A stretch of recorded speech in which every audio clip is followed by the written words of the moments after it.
Halo sahabatku. Selamat datang kembali di channel Cerita Momo.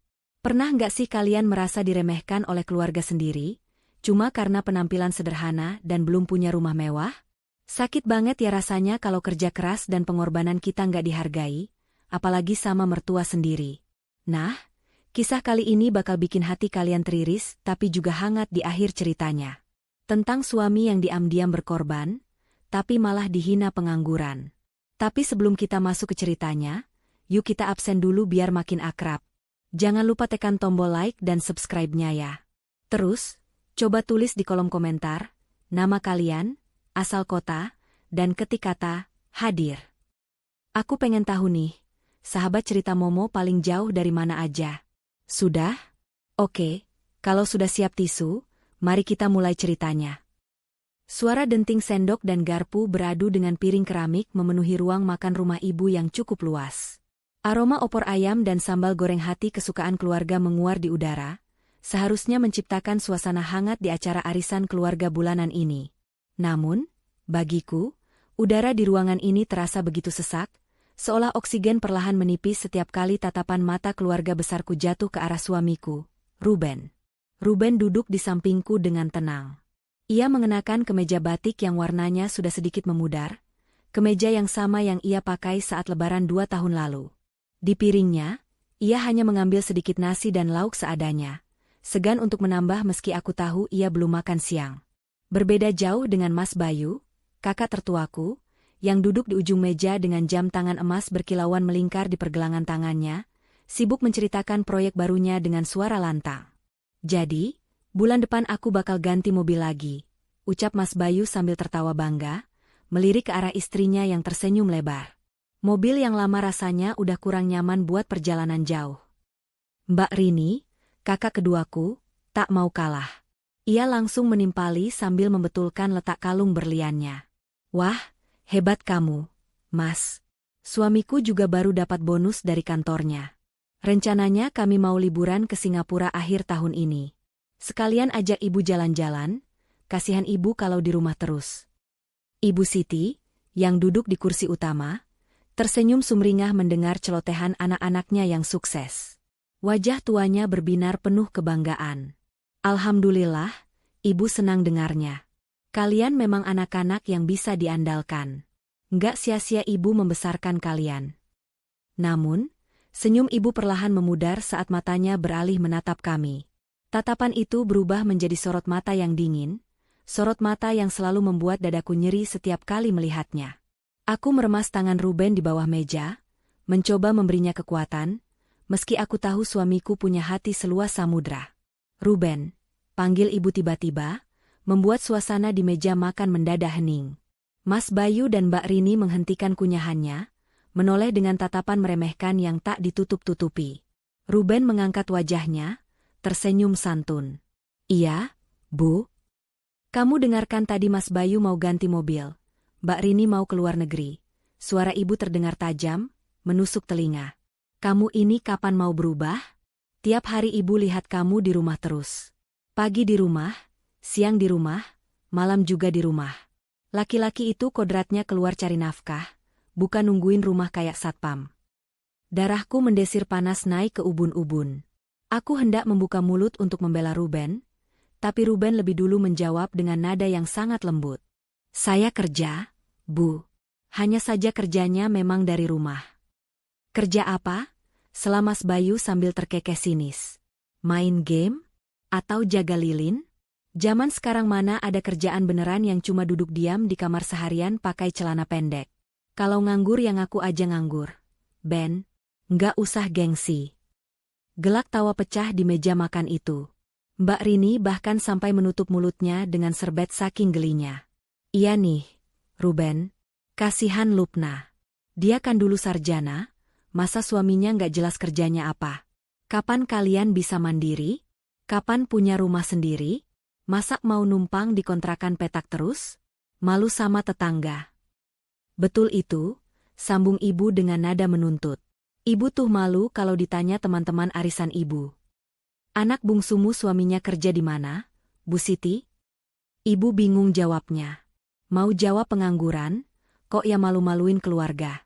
Kalian sudah nikah 5 tahun. Tapi apa hasilnya? Rumah belum punya, kendaraan cuma motor butut yang suaranya kayak kaleng rombeng. Aku tidak tahan lagi. Rasa perih di hatiku bukan karena aku malu hidup sederhana. Tapi karena mereka menghina laki-laki yang selama ini justru paling banyak berkorban untuk keluarga ini. Mereka tidak tahu apa-apa. Bu, suaraku meninggi, membuat tawa mereka terhenti seketika. Aku meletakkan sendok dengan kasar ke piring, hingga menimbulkan bunyi berdenting yang nyaring. Mas Ruben itu berusaha keras. Bu, asal ibu tahu saja. Belum sempat aku menyelesaikan kalimatku, sebuah tangan kekar menggenggam erat tanganku di bawah meja. Aku menoleh. Ruben menatapku dengan sorot mata teduh, menggelengkan kepalanya perlahan. Senyum tipis masih tersungging di bibirnya, seolah hinaan-hinaan tadi hanyalah angin lalu yang tak berarti apa-apa baginya. Jangan, sayang, bisik Ruben nyaris tak terdengar. Jangan rusak suasana makan siang ibu. Tapi mereka keterlaluan. Mas, balasku dengan mata yang mulai memanas, menahan air mata yang mendesak ingin keluar. Ruben kembali menatap ibu, lalu berkata dengan suara yang tetap sopan dan merendah. Maafkan saya, Bu, Mas Bayu, Mbak Rini. Doakan saja rezeki saya lancar biar bisa segera belikan rumah yang layak untuk Lupna. Untuk saat ini, saya memang bisanya seperti ini. Ibu mendengus kasar, memutar bola matanya malas. Doa sih doa terus. Tapi kalau nggak ada usaha nyata ya sama saja bohong. Lihat tuh Mas Bayu, pergi pagi pulang malam, banting tulang. Itu baru laki-laki. Sudahlah, Bu. Orang kayak Ruben ini mungkin memang mentalnya mental tempe. Celetuk Mbak Rini sambil kembali menyendok makanannya. Mending kita bahas liburan kita aja. Nanti ibu mau belanja apa di Singapura? Percakapan kembali beralih membahas kemewahan, meninggalkan kami yang dianggap seperti butiran debu di meja itu. Aku menunduk, menatap piringku yang isinya tak tersentuh lagi. Nafsu makanku hilang tak berbekas. Hatiku sakit melihat suamiku diperlakukan seperti sampah. Padahal di balik diamnya, dia menyimpan rahasia besar yang menyelamatkan muka keluarga ini berkali-kali. Kalian tertawa sekarang, pikirku dalam hati sambil menahan geram. Tertawalah sepuas kalian. Karena suatu saat nanti, tawa itu akan berubah menjadi tangisan penyesalan saat kalian tahu siapa sebenarnya Ruben dan apa yang sudah ia lakukan untuk kita semua. Aku bersumpah, hari itu akan datang. Sepulang dari rumah ibu, suasana di dalam rumah kontrakan kami terasa jauh lebih tenang, meski ukurannya tak seberapa dibandingkan rumah megah tempat arisan tadi. Malam semakin larut, jarum jam di dinding sudah menunjuk angka 2 dini hari. Namun, di sudut ruang tamu yang kami sulap menjadi ruang kerja sederhana, cahaya lampu masih menyala terang. Aku terbangun karena haus dan mendapati sisi tempat tidur di sebelahku kosong. Dengan langkah pelan, aku berjalan keluar kamar. Pemandangan itu kembali menyapa mataku, pemandangan yang selalu membuat hatiku terenyuh sekaligus bangga. Ruben masih duduk tegak di depan laptopnya. Kacamata minusnya bertengger di hidung, matanya fokus menatap barisan kode-kode rumit di layar yang bagiku tampak seperti bahasa alien. Jari jemarinya menari lincah di atas papan ketik, menciptakan irama ketukan yang cepat dan ritmis. Sesekali ia menyeruput kopi hitam yang sudah dingin di meja, lalu kembali tenggelam dalam pekerjaannya. Okay, I'll fix the bug immediately and deploy it before the server restart, ucap Ruben pelan dalam bahasa Inggris yang sangat fasih. Ia sedang melakukan panggilan suara dengan kliennya dari Amerika. Inilah sisi Ruben yang tidak pernah dilihat oleh ibu, Mas Bayu, ataupun Mbak Rini. Di mata mereka, Ruben hanyalah pria malas yang seharian mengurung diri di rumah. Mereka tidak tahu bahwa di balik pintu kontrakan ini, suaminya bekerja sebagai senior software engineer untuk sebuah perusahaan teknologi besar di luar negeri. Gajinya dibayar dalam mata uang dolar, yang jika dikonversikan ke rupiah, jumlahnya bisa 3 atau 4 kali lipat dari gaji Mas Bayu yang selalu dipamerkan itu. Aku mendekat perlahan, memijat bahunya yang terasa kaku. Ruben tersentak sedikit, lalu menoleh dan tersenyum hangat. Wajahnya terlihat lelah, ada lingkaran hitam samar di bawah matanya, tapi senyum itu tak pernah hilang. Kok bangun? Sayang? Haus? Tanyanya lembut sambil melepas headsetnya. Iya. Mas belum tidur? Besok kan Mas harus bangun pagi buat antar aku ke pasar, ujarku sambil duduk di kursi plastik di sebelahnya. Nanggung, sedikit lagi selesai. Klien minta revisi mendadak karena besok mereka mau rilis fitur baru. Jawabnya santai. Kamu tidur lagi, Gih. Nggak usah khawatirkan aku udah biasa begadang. Aku menatapnya nanar. Mas, kadang aku rasanya pengen teriak di depan muka ibu dan kakak-kakak. Aku pengen kasih lihat rekening Mas, pengen kasih lihat email kontrak kerja Mas. Biar mereka diam. Biar mereka nggak injak-injak harga diri Mas lagi kayak tadi siang. Ruben menghela napas panjang, lalu meraih tanganku dan mengecupnya. Untuk apa, Lupna? Pembuktian itu melelahkan kalau tujuannya cuma buat puaskan ego orang lain. Biarlah mereka mengira kita susah. Dengan begitu, kita tahu siapa yang tulus sayang sama kita tanpa mandang materi. Lagi pula, kalau mereka tahu aku punya uang banyak, takutnya. Ruben menggantung kalimatnya, tapi aku paham maksudnya. Takut mereka akan semakin memanfaatkan kebaikan Ruben. Seperti yang sudah-sudah. Keesokan paginya, matahari baru saja mengintip malu-malu di ufuk timur. Aku terbangun dan kaget karena jam sudah menunjukkan pukul 6. Aku kesiangan. Buru-buru aku berlari ke dapur, tapi langkahku terhenti di ambang pintu belakang. Ruben sudah ada di sana, dengan kaos oblong yang agak belel dan celana pendek. Ia sedang menjemur pakaian kami yang baru saja selesai dicuci. Peluh membasahi pelipisnya. Padahal ia baru tidur 3 jam, tapi ia sudah mengambil alih tugas rumah tangga yang seharusnya aku kerjakan. Mas, ya ampun. Kan aku bilang biar aku aja yang cuci baju nanti pulang dari pasar. Seruku merasa bersalah. Gak apa-apa, sekalian olahraga pagi, sahutnya sambil mengibaskan selembar kemeja kerjaku. Saat itulah, suara bisik-bisik tetangga terdengar dari balik pagar pembatas yang rendah. Bu Tejo dan Bu Darmi, 2 tetangga yang hobi bergunjing, sedang berdiri di tukang sayur keliling yang mangkal tepat di samping rumah kami. Suara mereka cukup keras, seolah sengaja agar terdengar. Jeng, lihat tuh suaminya Mbak Lupna. Pagi-pagi udah jemuran. Rajin bener ya, ucap Bu Tejo dengan nada menyindir. Rajin apanya, Bu? Itu namanya suami takut istri, sahut Bu Darmi sambil terkekeh. Kasihan ya Mbak Lupna. Istrinya kerja pagi buta berangkat ke kantor, suaminya di rumah terus pakai celana pendek. Laki-laki kok kerjanya urus rumah tangga. Kalau anak saya punya suami kayak gitu, wah, sudah saya suruh pulangin ke orang tuanya. Iya, padahal badannya sehat, gagah. Tapi kok ya betah nganggur. Jangan-jangan emang males cari kerjaan, maunya enak numpang hidup sama istri. Dadaku sesak mendengarnya. Rasanya ingin sekali aku melempar keranjang cucian ini dan mendatangi mereka. Mereka tidak tahu kalau kemeja yang sedang dijemur Ruben itu dibeli dengan uang Ruben sendiri. Mereka tidak tahu kalau motor yang kupakai bekerja, bensinnya, bahkan belanjaan dapur, semuanya dari uang Ruben. Aku bekerja hanya karena aku ingin punya kegiatan, bukan karena Ruben tak mampu menafkahiku. Justru Ruben yang menyuruhku menabung seluruh gajiku untuk diriku sendiri. Aku hendak melangkah keluar untuk melabrak mereka, tapi lagi-lagi Ruben menoleh padaku. Tatapannya teduh, seolah berkata, biarkan saja. Ia justru menyapa ibu-ibu itu dengan ramah. Mari, Bu Tejo, Bu Darmi. Belanja apa hari ini?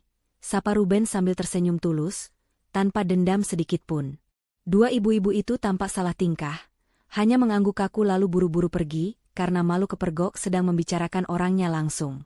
Ruben kembali melanjutkan menjemur pakaian dengan tenang. Aku berjalan mendekat dan memeluk punggungnya erat-erat, menyembunyikan wajahku di punggungnya yang lebar. Air mataku menetes membasahi kaosnya. Maafin aku, Mas. Maafin tetangga yang mulutnya jahat. Maafin ibu dan kakak-kakakku, isaku pelan. Ruben berbalik, mengusap kepalaku dengan tangan yang masih sedikit basah sisa air cucian. Hei, kenapa nangis? Mereka cuma nggak tahu, sayang. Orang yang tidak tahu itu dimaafkan. Udah jangan nangis. Nanti cantiknya luntur. Mending sekarang kamu siap-siap, aku panasin motor dulu ya. Ia berlalu menuju depan rumah untuk memanaskan motor metik kami, yang memang sudah tua dan bunyinya agak kasar. Aku menatap punggungnya dengan hati yang campur aduk. Betapa luasnya sabar yang dimiliki laki-laki ini. Dunia menertawakannya, keluarga menghinanya, tetangga mencemoohnya.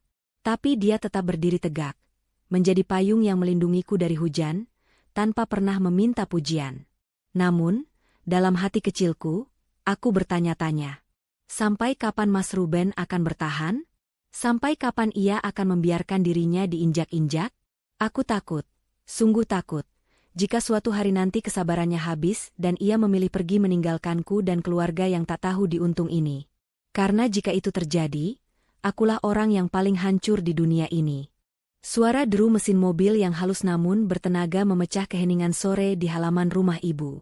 Aku dan Ruben, yang sedang membantu menyapu halaman belakang, sontak menoleh. Sebuah mobil SUV berwarna putih mutiara, masih mulus tanpa setitik debu pun, perlahan masuk melewati gerbang besi yang karatnya mulai mengelupas. Itu Mas Bayu. Siapa lagi kalau bukan dia yang selalu membuat kehebohan setiap kali datang. Ibu yang sedang menonton televisi di ruang tengah langsung lari tergopoh-gopoh keluar, bahkan lupa memakai sandalnya. Matanya berbinar-binar menatap kendaraan roda 4 yang tanpa gagah itu terparkir tepat di depan teras, menghalangi motor butut kami yang terparkir di pojokan.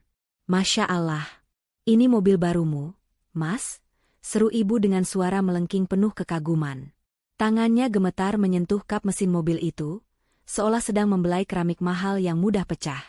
Mas Bayu turun dari kursi kemudi dengan gaya yang dibuat sedemikian rupa.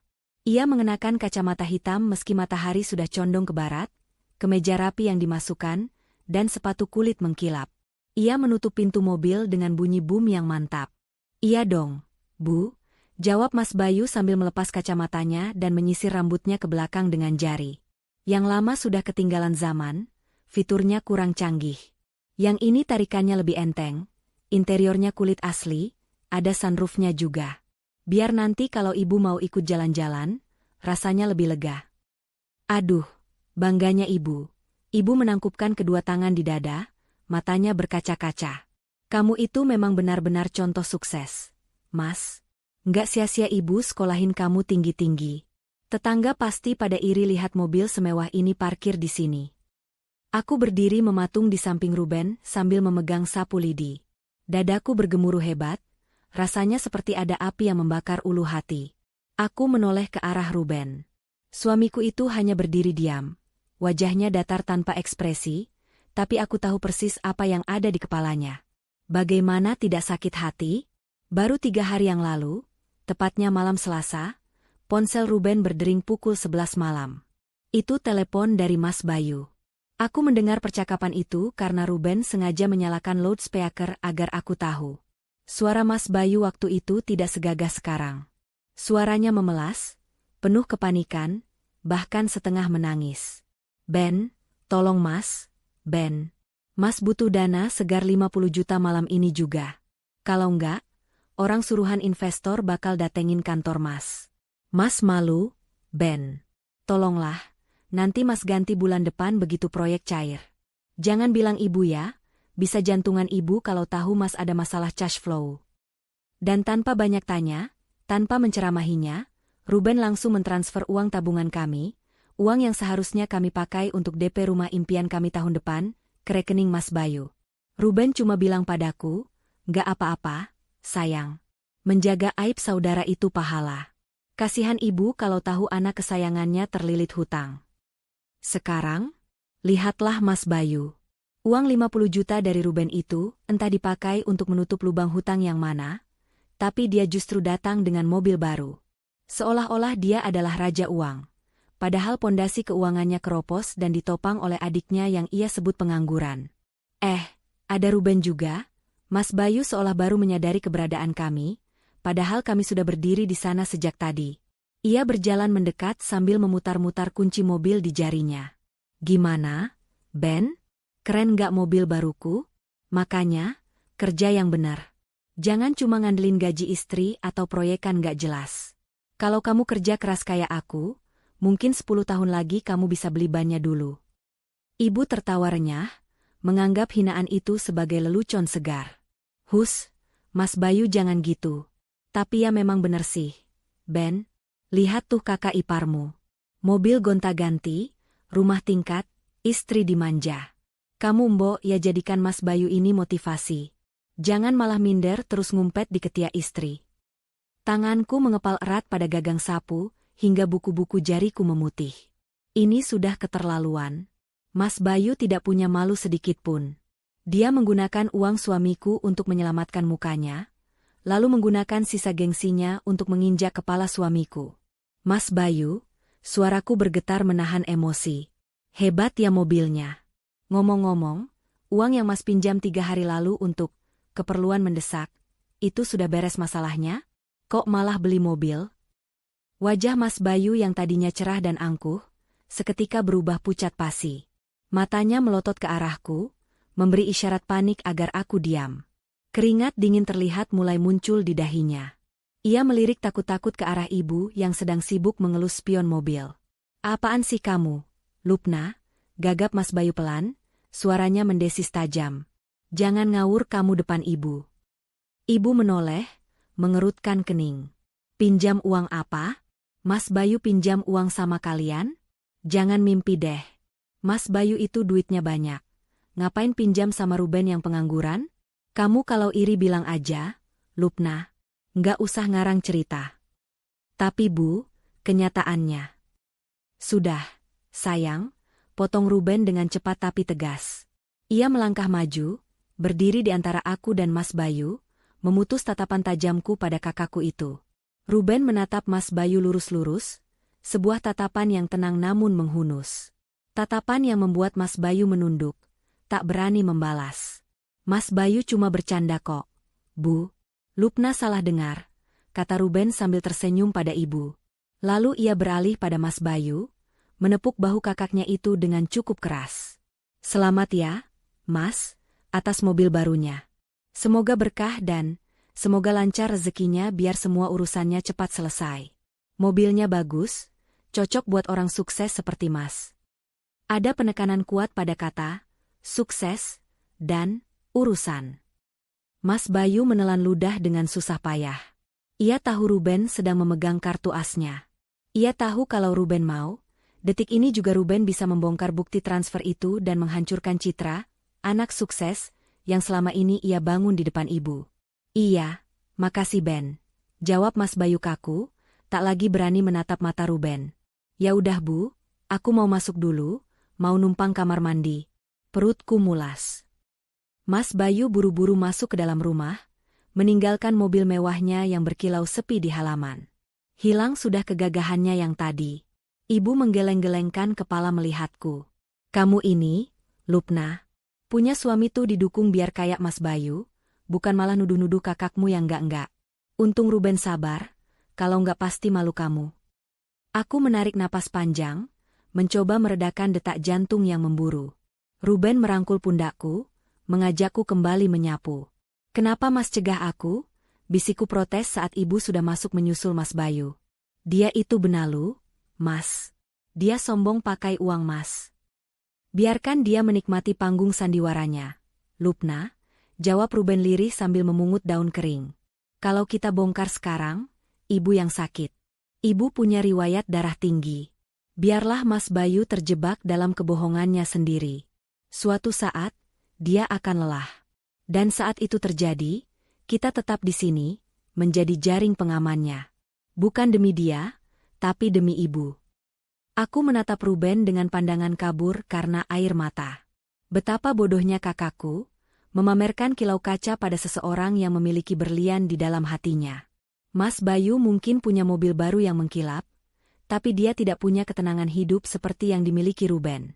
Mobil itu dibeli dengan hutang dan gengsi, sementara motor butut kami dikendarai dengan kejujuran dan pengorbanan. Hari itu aku belajar lagi, bahwa orang yang paling berisik biasanya adalah tong kosong, dan yang paling diam seringkali adalah yang paling berisi. Tapi, sampai kapan tong kosong itu akan terus menggelinding dan melukai kami? Hujan deras mengguyur atap seng rumah kontrakan kami malam ini, menciptakan irama gaduh yang seolah mewakili gemuruh di dadaku. Aku duduk bersimpu di lantai karpet, memegang sebuah bingkai foto tua yang kacanya sedikit retak di ujung kanan. Di foto itu, Bapak tersenyum lebar sambil merangkulku saat wisuda sarjana 5 tahun lalu. Kenangan itu tiba-tiba menyeruak, membawaku mundur ke masa 1 tahun yang lalu. Masa paling kelam bagi keluarga kami, Masa di mana topeng kemunafikan kakak-kakakku terlihat begitu jelas? Namun lagi-lagi tertutup rapi oleh kebaikan Ruben yang tak masuk akal. Waktu itu, lorong rumah sakit umum daerah terasa begitu dingin dan mencekam. Aroma obat-obatan dan karbol menusuk hidung, bercampur dengan isak tangis ibu yang tak henti-hentinya memanggil nama bapak. Bapak kritis di ruang ICU karena serangan jantung mendadak dan komplikasi ginjal. Dokter bilang, bapak butuh tindakan operasi segera dan serangkaian obat khusus yang sayangnya tidak ditanggung penuh oleh BPJS karena kuota dan regulasi tertentu. Biayanya fantastis bagi kami saat itu, 75 juta rupiah, harus lunas dalam 24 jam agar tindakan bisa dilakukan. Aku ingat betul wajah panik Mas Bayu dan Mbak Rini di ruang tunggu. Bukan panik karena kondisi bapak, tapi panik karena masalah uang. 75 juta? Gila apa rumah sakit ini? Gerutu Mas Bayu sambil mondar-mandir, jas kerjanya sudah kusut. Aku nggak pegang uang cash segitu, Bu. Duitku semua nyangkut di bahan bangunan. Supplier belum pada bayar. Kalau ditarik paksa, bisnisku bisa kolaps. Ibu menatap Mas Bayu dengan mata bengkak, penuh harap. Tapi bapak butuh sekarang, Mas. Coba usahakan dulu, pinjam temanmu atau pakai kartu kreditmu. Limit kartu kreditku udah habis buat renovasi rumah bulan lalu. Bu, bentak Mas Bayu, lalu sadar suaranya terlalu keras. Ia menurunkan nada bicaranya, tapi wajahnya tetap masam. Coba tanya Rini. Suaminya kan baru naik gaji. Semua mata tertuju pada Mbak Rini yang sedang duduk sambil memijat pelipisnya. Mbak Rini langsung menggeleng cepat, seolah tertuduh melakukan kejahatan. Jangan lihat aku kayak gitu. Mas Haris baru saja lunasin DP apartemen investasi kami. Uang di rekening cuma sisa buat biaya hidup bulan ini sama bayar sekolah internasional anak-anak. Masa aku harus korbankan pendidikan anakku? Terus gimana nasib bapak? Suaraku bergetar hebat saat itu. Aku baru saja menikah dengan Ruben, dan tabungan kami memang belum seberapa karena baru merintis. Kita patungan. Aku ada 5 juta. Mas Bayu sama Mbak Rini tolonglah. 5 juta mana cukup? Lupna, sembur Mbak Rini sinis. Kamu enak ngomong patungan, lah kamu cuma nyumbang remah-remah. Kita yang harus nanggung puluhan juta. Lagian, kenapa sih bapak nggak punya asuransi swasta? Selalu aja nyusahin anak kalau udah tua begini. Rini, bentak ibu sambil memukul dada anaknya pelan. Bapakmu lagi sekarat di dalam, kamu malah hitung-hitungan. Astagfirullah. Ibu kembali menangis histeris, tubuh rentanya merosot di kursi tunggu. Di tengah kekacauan itu, aku tidak melihat keberadaan Ruben. Aku sempat berpikir buruk, jangan-jangan Ruben kabur karena takut dimintai sumbangan. Pikiran itu membuatku semakin putus asa. 1 jam berlalu dengan perdebatan sengit antara Mas Bayu dan Mbak Rini yang saling lempar tanggung jawab. Perawat keluar lagi, wajahnya tegas. Keluarga Bapak Sutomo, bagaimana administrasinya? Dokter anestesi sudah menunggu. Kalau tidak ada kepastian pembayaran dalam 10 menit, mohon maaf, jadwal operasi akan digeser ke pasien lain yang lebih siap. Ibu menjerit tertahan. Jangan, suster. Tolong anak saya lagi usahakan. Ibu menatap Mas Bayu dan Mbak Rini memohon, bahkan hendak bersujud di kaki mereka. Mas, Mbak, tolong Bapak. Ibu janji nanti ibu jual tanah di kampung buat ganti uang kalian. Tolong talangi dulu. Mas Bayu tampak ragu, wajahnya merah padam antara malu dan pelit. Mbak Rini memalingkan wajah ke tembok. Hening yang menyakitkan. Tiba-tiba, seorang petugas administrasi berseragam biru muda datang, menghampiri kami dengan membawa map. Keluarga Bapak Sutomo? Iya, saya istrinya, jawab ibu lemas. Ini bukti pelunasannya, Bu. Operasi akan segera dimulai 5 menit lagi. Mohon tanda tangan persetujuan tindakan di sini. Kami semua ternganga. Hening seketika pecah. Mas Bayu melongo, Mbak Rini menurunkan tangannya dari wajah. Lunas? Tanya Mas Bayu tak percaya. Siapa yang lunasin? Perasaan aku belum transfer apa-apa. Bapak yang pakai kemeja kotak-kotak tadi. Beliau bayar tunai di kasir utama, jawab petugas itu sambil menunjuk ke arah lorong. Dari kejauhan, aku melihat Ruben berjalan mendekat sambil membawa 2 botol air mineral. Wajahnya tenang, Tidak ada guratan kepanikan atau kesombongan. Ia menyodorkan air itu pada ibu. "Minum dulu, Bu. Biar tenang," ucap Ruben lembut. Ibu menatap Ruben, lalu beralih ke petugas, lalu ke Mas Bayu. Otak ibu mencoba mencerna situasi. Mas Bayu, yang gengsinya setinggi langit, tiba-tiba berdehem keras dan merebut map dari tangan petugas. "Ah, iya. Itu, mungkin transferan Mas Bayu yang dari rekening cadangan udah masuk ya? Atau gimana?"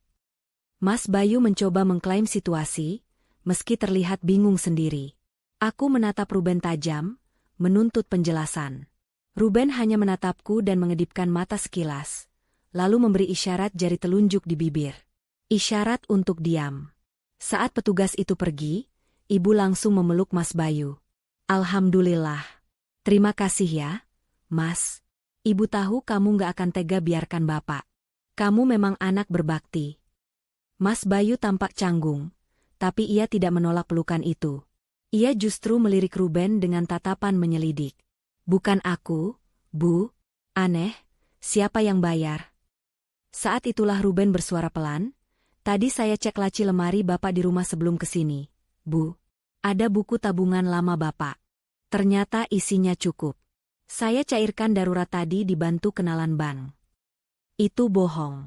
Aku tahu itu bohong besar. Bapak tidak punya tabungan sebanyak itu.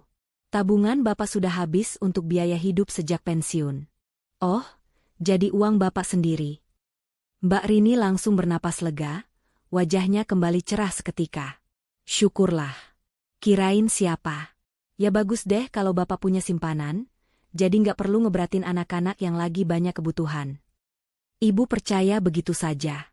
"Ya Allah, Pak, ternyata Bapak sudah siapkan semuanya." Malam itu, Bapak berhasil dioperasi dan bertahan hidup 2 bulan lagi sebelum akhirnya meninggal dengan tenang. Selama 2 bulan itu, obat-obatan mahal terus ditebus, dan setiap kali ibu bertanya pakai uang siapa, Ruben selalu menjawab, "Masih ada sisa tabungan Bapak, Bu." Padahal, malam itu di kontrakan, aku melihat notifikasi SMS banking di ponsel Ruben yang tergeletak di meja. Saldonya berkurang 75 juta rupiah, ditambah pengeluaran rutin jutaan rupiah setiap minggunya. Itu adalah uang tabungan hasil kerja kerasnya begadang tiap malam selama bertahun-tahun. Uang yang seharusnya kami pakai untuk membeli tanah. Kembali ke masa kini, aku mengusap air mata yang jatuh di bingkai foto Bapak. Saat pemakaman Bapak, orang-orang memuji Mas Bayu dan Mbak Rini. "Hebat ya Bu Siti, anak-anaknya sukses, pemakaman Bapaknya mewah, rumah sakitnya kelas 1. Mas Bayu dan Mbak Rini menerima pujian itu dengan dada membusung. Sementara Ruben, dia ada di belakang, sibuk mengangkat keranda, sibuk mengurus galian tanah, dengan baju koko yang kotor oleh tanah merah. Tidak ada yang tahu bahwa tanah makam itu dibayar oleh Ruben. Tidak ada yang tahu bahwa ambulans itu disewa oleh Ruben. Tidak ada yang tahu bahwa nyawa Bapak sempat diperpanjang karena uang Ruben. "Mas." Gumamku lirih di tengah suara hujan. Ruben keluar dari kamar mandi, melihatku menangis memeluk foto Bapak. Ia duduk di sampingku, merangkul bahuku erat. "Kangen Bapak?" tanyanya. "Aku kangen keadilan, Mas," isakku. "Kenapa Mas biarkan mereka anggap itu uang Bapak? Kenapa Mas nggak biarkan aku ngomong yang sebenarnya? Kalau mereka tahu, mungkin mereka nggak akan sejahat ini sama Mas." Ruben tersenyum getir. "Kalau mereka tahu itu uangku, mereka akan malu di depan Ibu, Lupna. Mas Bayu anak laki-laki tertua, dia punya harga diri. Kalau Ibu tahu anak kesayangannya menolak bayar biaya operasi bapaknya sendiri, hati Ibu bakal hancur. Lebih baik Ibu mengira Bapak pergi dengan meninggalkan warisan, daripada Bapak pergi meninggalkan kekecewaan pada anak-anaknya. Tapi Mas yang hancur. Mas yang dihina." "Aku nggak hancur, sayang. Lihat." Ruben menepuk dadanya. "Aku masih utuh. Harta bisa dicari lagi. Tapi kalau hati Ibu sudah patah melihat kelakuan anak-anaknya, nggak ada obatnya di dunia ini." Aku memeluk suamiku erat-erat. Malam ini, di bawah atap kontrakan yang sederhana, aku sadar aku sedang memeluk manusia paling kaya di dunia. Sementara di luar sana, kakak-kakakku yang mengaku kaya, Sebenarnya hanyalah pengemis yang berlindung di balik topeng kesuksesan semu. Tapi kenangan tentang rumah sakit itu menjadi bensin bagi api kemarahanku. Kesabaranku ada batasnya. Jika mereka sekali lagi menyakiti Ruben, aku tidak akan peduli lagi soal menjaga perasaan siapapun. Aku akan bongkar semuanya. Langit sore itu tampak marah. Awan hitam bergulung-gulung tebal menutupi matahari, disusul angin kencang yang membuat pepohonan di pinggir jalan meliuk-liuk menakutkan. Tak lama kemudian, hujan turun dengan derasnya, seolah langit sedang menumpahkan seluruh isi perutnya ke bumi. Di kontrakan kami yang mungil, suara hujan menghantam atap seng terdengar memekakan telinga, membuatku harus sedikit berteriak saat berbicara dengan Ruben. Namun, suara hujan itu kalah nyaring dibandingkan dering ponselku yang tiba-tiba menjerit di atas meja. Nama, Ibu, tertera di layar. Perasaanku mendadak tidak enak. Biasanya ibu jarang menelepon saat hujan lebat begini kecuali ada hal mendesak. Halo, Assalamualaikum, Bu, sapaku cepat. Suara di seberang sana terdengar panik, bercampur isak tangis dan suara gemuruh air. Lupna, pulang, nak, cepat ke sini. Rumah ibu banjir. Atap ruang tengah ambrol, air masuk semua ke dalam. Ibu takut. Nak, sendirian? Jantungku mencelos. Astaga. Iya, Bu. Lupna kesana sekarang sama Mas Ruben. Ibu diam di kamar yang aman dulu ya. Aku mematikan telepon dengan tangan gemetar. Belum sempat aku menjelaskan, Ruben sudah menyambar kunci motor dan jas hujan dari gantungan di balik pintu. Dia mendengar percakapan itu karena aku mengaktifkan pengeras suara. Ayo, katanya singkat namun tegas. Tidak ada keraguan sedikit pun di wajahnya, meski di luar sana badai sedang mengamuk. Kami menembus hujan deras dengan motor tua kami. Jalanan licin dan pandangan terbatas, tapi Ruben mengendarai motor dengan sigap dan hati-hati. Air hujan merembes masuk ke sela-sela jas hujan, membuat tubuhku menggigil kedinginan, tapi panasnya kekhawatiran di dadaku membuatku mengabaikan rasa dingin itu. Sesampainya di rumah ibu, pemandangan yang menyambut kami sungguh mengenaskan. Pagar depan terbuka lebar. Saat kami masuk ke ruang tengah, air sudah menggenang setinggi mata kaki. Plafon gipsum di atas ruang keluarga jebol besar, menyisakan lubang menganga yang mengucurkan air hujan deras langsung ke sofa kulit kesayangan ibu. Ember dan panci berserakan di mana-mana, usaha sia-sia ibu untuk menampung air. Ibu duduk meringkuk di kursi makan yang lebih tinggi, wajahnya pucat pasi memandang kekacauan di rumah kebanggaannya. Ibu, teriakku sambil berlari menghampirinya. Lupna. Ibu memelukku erat, tubuhnya gemetar. Lihat rumah ibu, nak. Hancur semua, karpet mahal, sofa, TV basah semua. Sementara aku menenangkan ibu, Ruben tidak membuang waktu. Ia tidak ikut duduk atau mengeluh. Masih mengenakan jas hujan yang basah kuyup, ia langsung bergerak.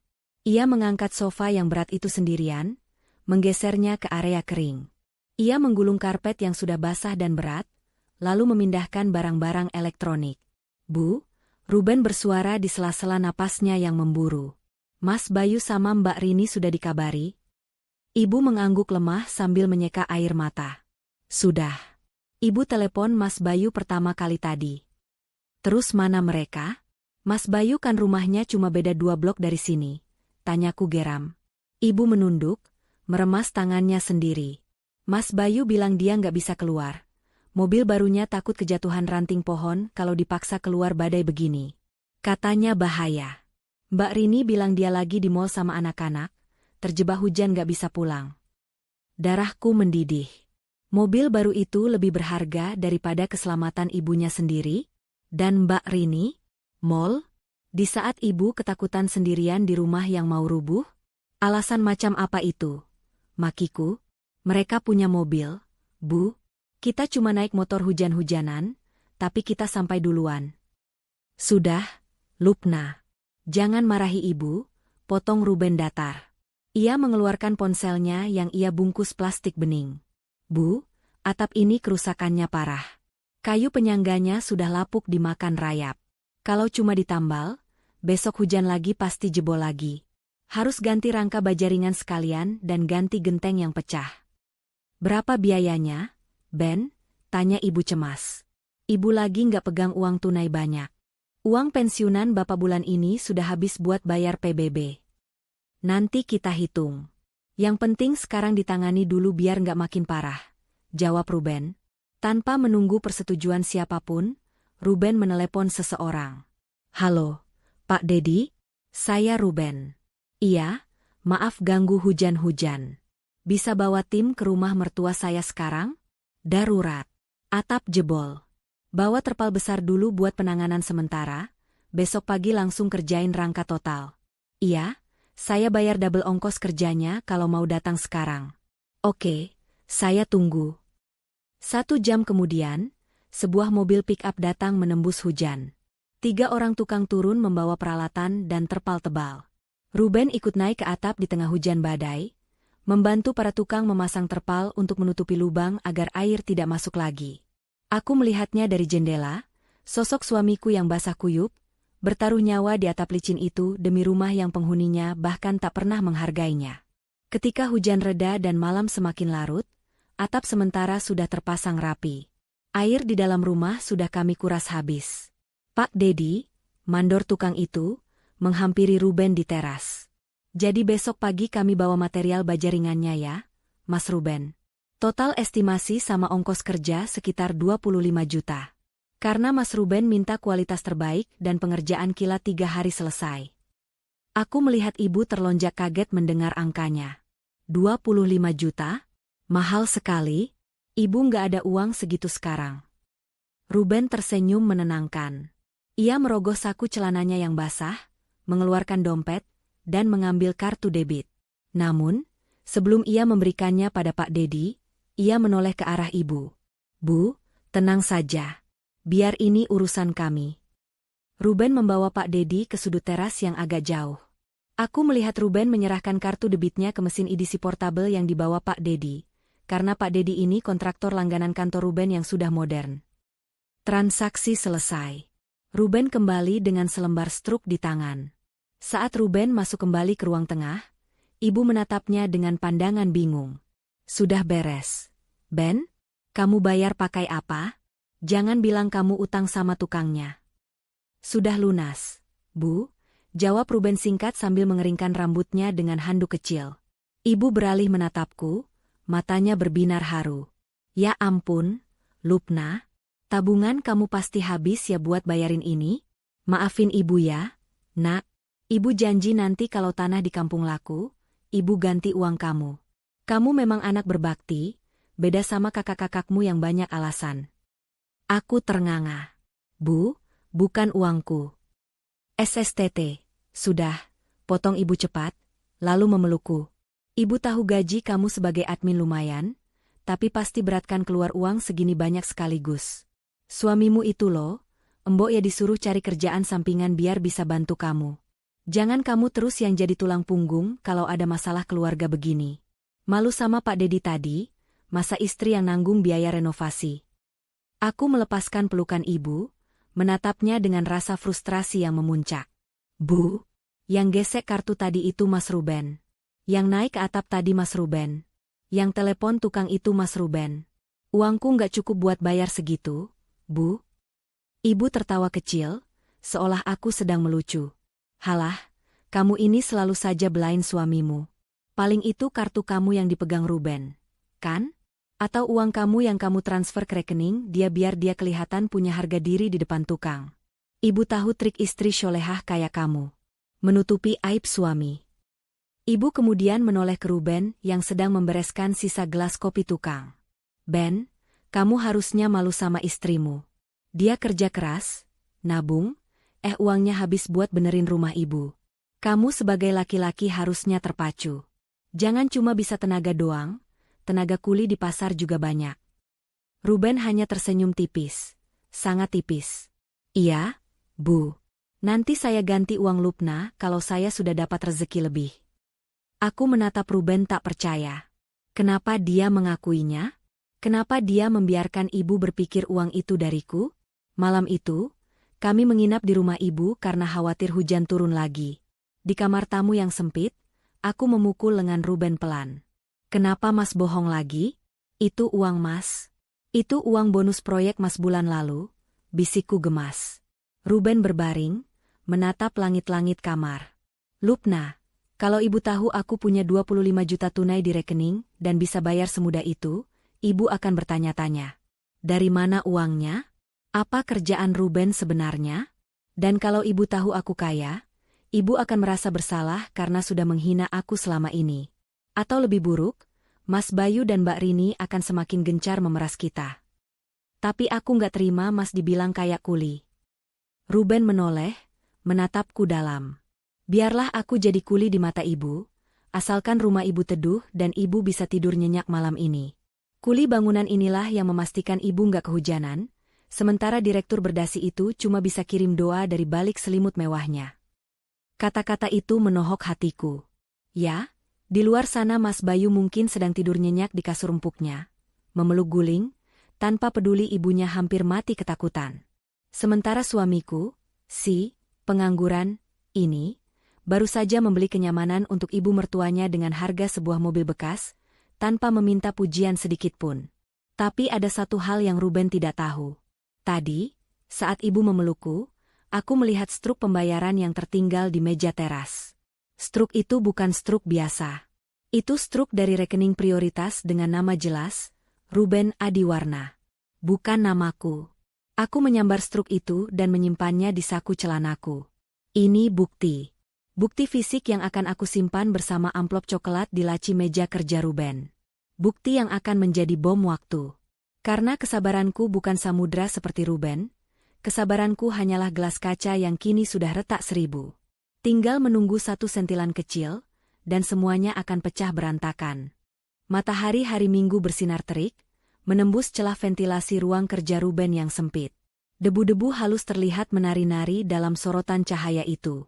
Hari ini Ruben sedang keluar sebentar ke minimarket untuk membeli kebutuhan bulanan, meninggalkan aku sendirian di rumah kontrakan kami. Ini kesempatan langka bagiku untuk membereskan meja kerjanya yang belakangan ini, semakin berantakan dengan tumpukan kertas draft coding dan buku-buku catatan tebal. Aku mulai merapikan kabel-kabel yang berseliweran, mengelap layar monitor ganda yang menjadi jendela Ruben melihat dunia, dan menyusun buku-buku referensinya. Saat aku hendak mengelap bagian dalam laci meja paling bawah, tanganku terbentur sesuatu yang keras. Laci itu biasanya terkunci, tapi hari ini kuncinya tergantung begitu saja di lubangnya. Mungkin Ruben lupa mencabutnya semalam karena terlalu lelah. Rasa penasaran menggelitik hatiku. Selama 5 tahun menikah, aku tidak pernah lancang membuka privasi Ruben. Aku tahu dia bekerja dengan data-data rahasia klien. Namun, entah kenapa, firasatku mengatakan ada sesuatu di dalam sana yang bukan sekadar urusan pekerjaan. Sesuatu yang berhubungan dengan keluarga kami. Dengan tangan sedikit gemetar, aku memutar kunci itu. Klik. Laci terbuka. Di dalamnya tidak ada tumpukan uang atau perhiasan. Hanya ada sebuah amplop coklat besar yang tebal, tergeletak di atas sebuah buku agenda kulit berwarna hitam. Di sudut amplop itu tertulis dengan tulisan tangan Ruben yang rapi, arsip keluarga. Aku mengambil amplop itu. Berat. Jantungku berdegup kencang saat membuka tali pengikatnya dan menarik isinya keluar. Puluhan lembar kertas bukti transaksi, kwitansi, dan surat-surat resmi berhamburan keluar. Lembar pertama yang kubaca membuat napasku tercekat. Itu adalah rincian biaya rumah sakit Bapak setahun yang lalu. Mataku membelalak melihat angka totalnya. Bukan 75 juta seperti yang aku kira saat operasi saja. Di lembaran rekapitulasi akhir, tertera total biaya perawatan selama 2 bulan, obat-obatan pasca operasi, hingga biaya pemakaman dan sewa ambulans VIP. Totalnya mencapai 150 juta rupiah. Di bagian bawah kwitansi itu, ada stempel lunas dan tanda tangan pembayar, Ruben Adiwarna. Air mataku mulai menetes. Jadi selama ini, Ruben menanggung semuanya sendirian?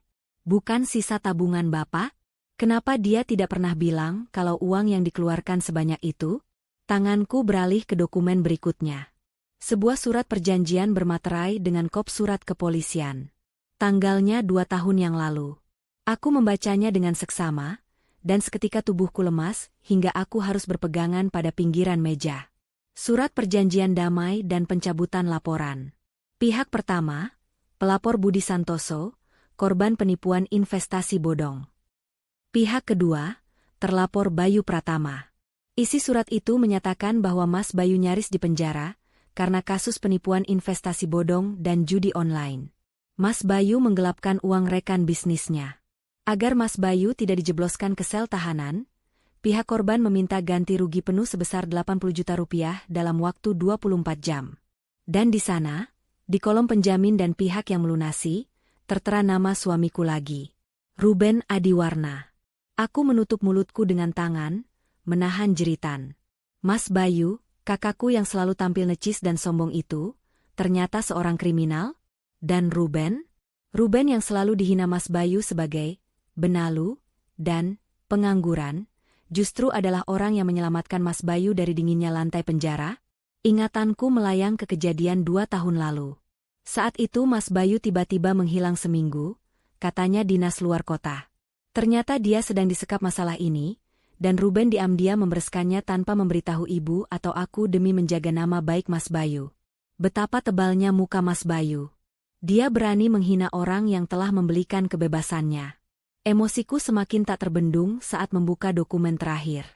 Sebuah polis asuransi pendidikan berjangka untuk 2 orang anak. Tertanggung, Kevin, 10 tahun, dan Sasa, 7 tahun. Itu anak-anak Mbak Rini. Aku membaca rinciannya. Ruben secara rutin menyetorkan premi asuransi pendidikan untuk kedua keponakanku itu setiap bulan sejak 3 tahun lalu. Nilainya tidak sedikit. Di memo kecil yang ditempelkan di polis itu, ada tulisan tangan Ruben, untuk masa depan Kevin dan Sasa, jaga-jaga kalau kondisi ekonomi Mbak Rini dan Mas Hari sedang sulit, pendidikan anak-anak tidak boleh putus. Aku terduduk lemas di lantai. Kertas-kertas itu berserakan di sekelilingku seperti saksi bisu kebodohan keluargaku. Mbak Rini yang selalu menyindir kami, kapan punya anak? Percuma banyak uang kalau mandul, ternyata anak-anaknya sendiri dijamin masa depannya oleh Ruben. Ruben yang dia hina, justru mempersiapkan jaring pengaman bagi anak-anaknya jika suatu saat orang tua mereka jatuh. Betapa mulianya hatimu, Mas, tapi betapa jahatnya mereka padamu. Ini tidak adil. Sungguh tidak adil. Ruben diam bukan karena dia lemah. Dia diam karena dia terlalu menyayangi keluarga ini. Dia menelan semua hinaan itu bulat-bulat, membiarkan dirinya dianggap sampah, demi menjaga kehormatan orang-orang yang bahkan tidak sudi memandangnya. Suara motor berhenti di depan rumah. Itu pasti Ruben pulang. Dengan panik namun penuh tekad, aku tidak mengembalikan kertas-kertas itu ke dalam amplop. Aku merapikannya, menumpuknya dengan urutan yang kronologis, lalu memasukkannya ke dalam tasku sendiri. Tas kerja yang selalu kubawa kemana-mana. Pintu depan terbuka. Sayang, aku pulang. Beli martabak manis kesukaanmu nih, seru Ruben dari ruang tamu dengan nada ceria. Aku menghapus air mata dengan kasar, menarik napas panjang untuk menetralkan suaraku yang serak. Aku berdiri, menatap cermin di lemari pakaian. Wajahku sembab, tapi mataku menyala. Bukan nyala kesedihan, tapi nyala kemarahan yang sudah menemukan amunisinya. Cukup sudah. Tidak ada lagi Ruben yang diam. Kalau Ruben tidak mau membela dirinya sendiri, maka aku yang akan melakukannya. Aku tidak akan membiarkan amplop coklat ini membusuk di laci gelap selamanya. Amplop ini akan menjadi bom yang akan meledakkan kesombongan mereka. Aku berjalan keluar kamar, menyambut Ruben dengan senyum yang berbeda. Senyum seorang istri yang siap berperang. Wah, makasih Mas, ucapku sambil mengambil bungkusan martabak itu. Ruben menatapku lekat, menyadari mataku yang merah. Loh, kamu habis nangis? Kenapa? Ada kabar buruk dari ibu. Aku menggeleng pelan, lalu memeluk pinggangnya erat, membenamkan wajahku di dadanya. Mendengar detak jantungnya yang tenang, kontras dengan gemuruh di dadaku. Enggak, Mas. Aku cuma terharu nonton drama Korea tadi, bohongku. Mas, janji ya sama aku. Apapun yang terjadi nanti, Mas harus tahu kalau aku bangga banget jadi istri Mas. Bangga banget. Ruben tertawa renyah sambil mengusap rambutku. Ada-ada saja kamu ini. Iya, aku tahu. Aku juga bangga punya istri sesabar kamu. Sabar? Tidak, Mas. Kesabaranku sudah habis saat aku membaca surat perjanjian polisi Mas Bayu tadi. Mulai detik ini, Aku bukan lagi penonton yang diam. Aku sutradaranya, dan aku pastikan babak terakhir sandiwara keluarga ini akan menjadi mimpi buruk bagi mereka yang sombong. Minggu depan ulang tahun ibu, kan? Tanyaku tiba-tiba, melepaskan pelukan. Iya, kenapa? Kamu mau beli kado apa? Nanti aku transfer uangnya, tawar Ruben. Aku tersenyum misterius. Nggak usah transfer. Aku sudah siapkan kado yang sangat spesial. Kado yang gak akan pernah dilupakan sama ibu, Mas Bayu, dan Mbak Rini seumur hidup mereka. Ruben hanya mengangguk, tidak curiga sedikitpun. Dia tidak tahu bahwa kado yang kumaksud ada di dalam tasku sekarang. Kado yang berisi kebenaran yang menyakitkan. Kado yang akan menelanjangi kemunafikan mereka di depan semua orang. Tunggu saja tanggal mainnya. Hari Minggu yang seharusnya cerah ini terasa mendung di mataku, meski matahari bersinar terik di luar sana. Rumah ibu sudah dipenuhi dekorasi balon berwarna emas dan perak. Aroma tumpeng dan catering mahal memenuhi ruangan. Hari ini adalah perayaan ulang tahun ibu yang ke-60. Sebuah pesta yang cukup mewah, dirancang khusus oleh Mbak Rini dan Mas Bayu untuk memamerkan betapa berbakti dan suksesnya mereka. Aku dan Ruben datang sedikit terlambat karena harus mengambil pesanan kue tart yang kami pesan khusus. Saat kami melangkah masuk ke ruang tengah, riuh tepuk tangan baru saja mereda. Rupanya sesi pemotongan tumpeng baru saja selesai. Semua mata tertuju pada kami. Tatapan mereka bukan tatapan menyambut, melainkan tatapan menilai. Ibu duduk di sofa barunya, sofa yang dibeli setelah banjir tempo hari, yang ibu kira dibeli dengan uangku, mengenakan kebaya sutra yang elegan. Panjang umur, Bu, ucap Ruben tulus sambil mencium tangan ibu, lalu menyerahkan kotak kue tart yang kami bawa. Ibu melirik kotak kue itu sekilas, lalu meletakkannya begitu saja di meja samping yang sudah penuh dengan piring kotor. Ya, makasih Ben. Taruh situ aja. Kue lagi, kue lagi. Padahal tadi Mbak Rini sudah pesan kue tingkat dari toko terkenal di pusat kota. Aku menelan ludah, merasakan perih di dada.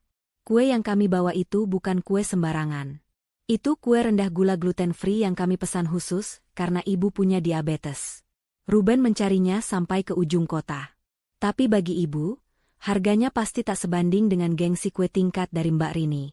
Sini duduk, Lupna, Ruben, panggil Mas Bayu sambil menepuk sofa kosong di pojok, jauh dari pusat perhatian. Kalian ketinggalan momen penting nih. Momen penyerahan kado utama. Mas Bayu berdiri dengan gagah, mengambil sebuah paper bag oranye dengan logo merek terkenal dari Paris. Ia menyerahkannya pada ibu dengan gerakan teatrikal. Selamat ulang tahun, Bu. Ini kado kecil dari Bayu. Semoga ibu suka. Ini tas limited edition, Bu. Susah carinya, harus pesan dari sebulan lalu.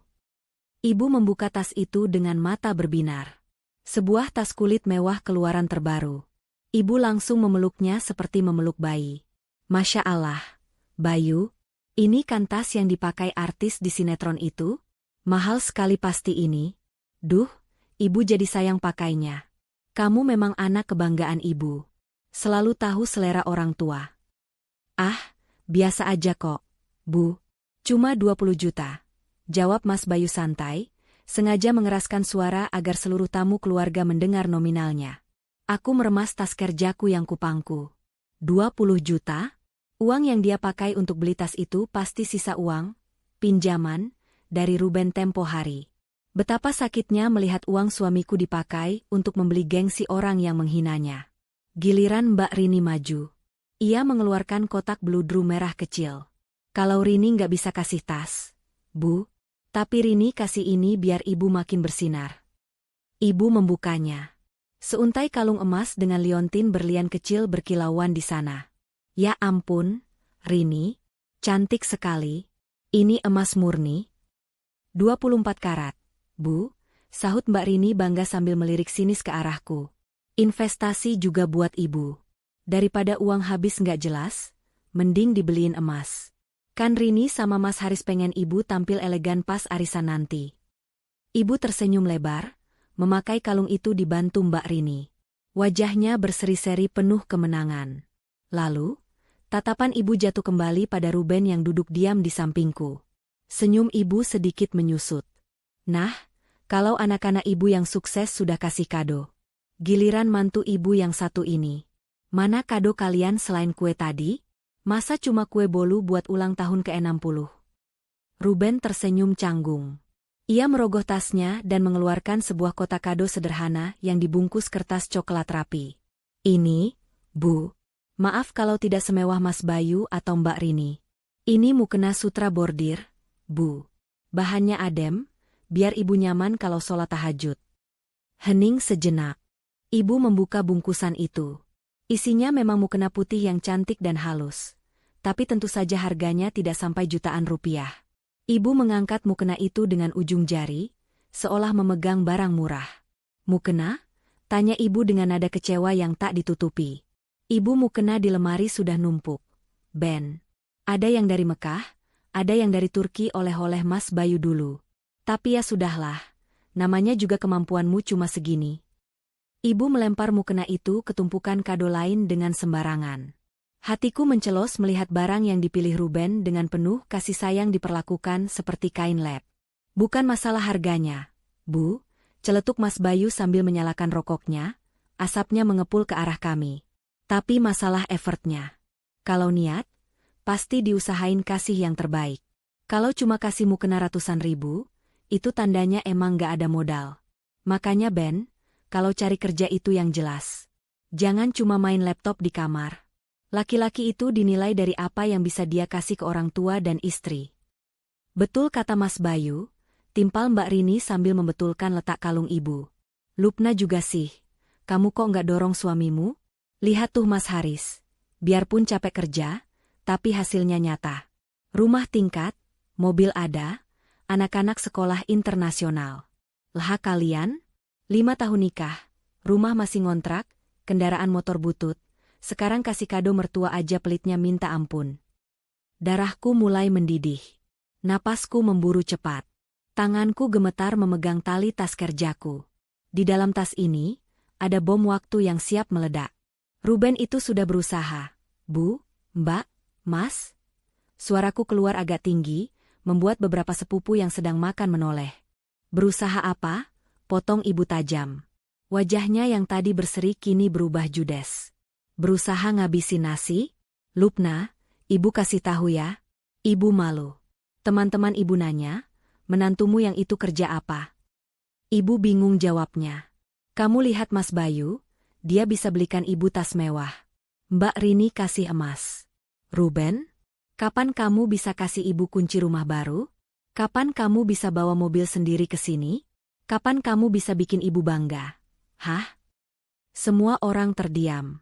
Suasana pesta yang riuh berubah menjadi sidang pengadilan bagi Ruben. Ruben menunduk dalam-dalam. Maafkan saya, Bu. Saya belum bisa jadi menantu kaya seperti yang ibu harapkan. Tapi saya selalu mendoakan kesehatan ibu. Doa nggak bisa buat bayar listrik, Ben. Sembur Mas Bayu sambil tertawa mengejek. Doa nggak bisa buat gengsi. Realistis ajalah. Kalau kamu emang nggak mampu, mending kamu sadar diri. Jangan jadi beban Lupna terus. Siapa bilang Mas Ruben beban? Aku berdiri tiba-tiba. Kursi yang kududuki bergeser kasar menimbulkan bunyi skreet yang menyakitkan telinga.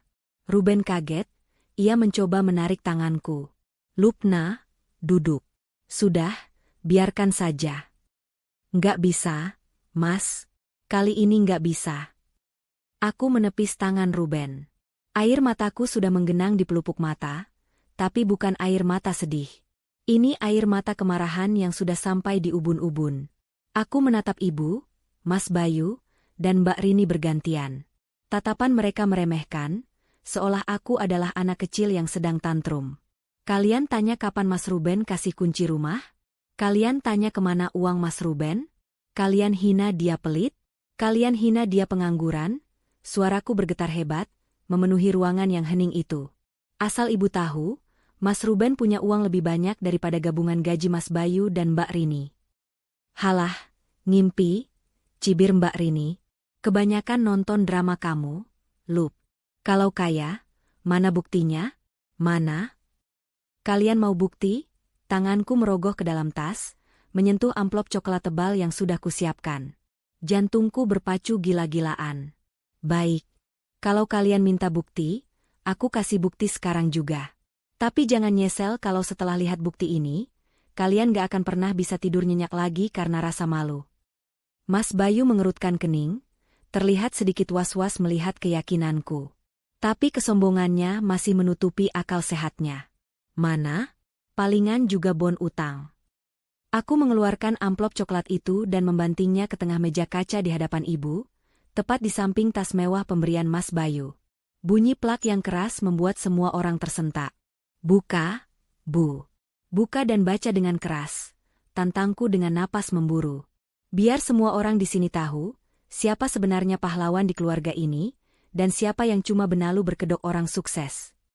Ruben menatapku dengan wajah pucat. Dia tahu apa isi amplop itu.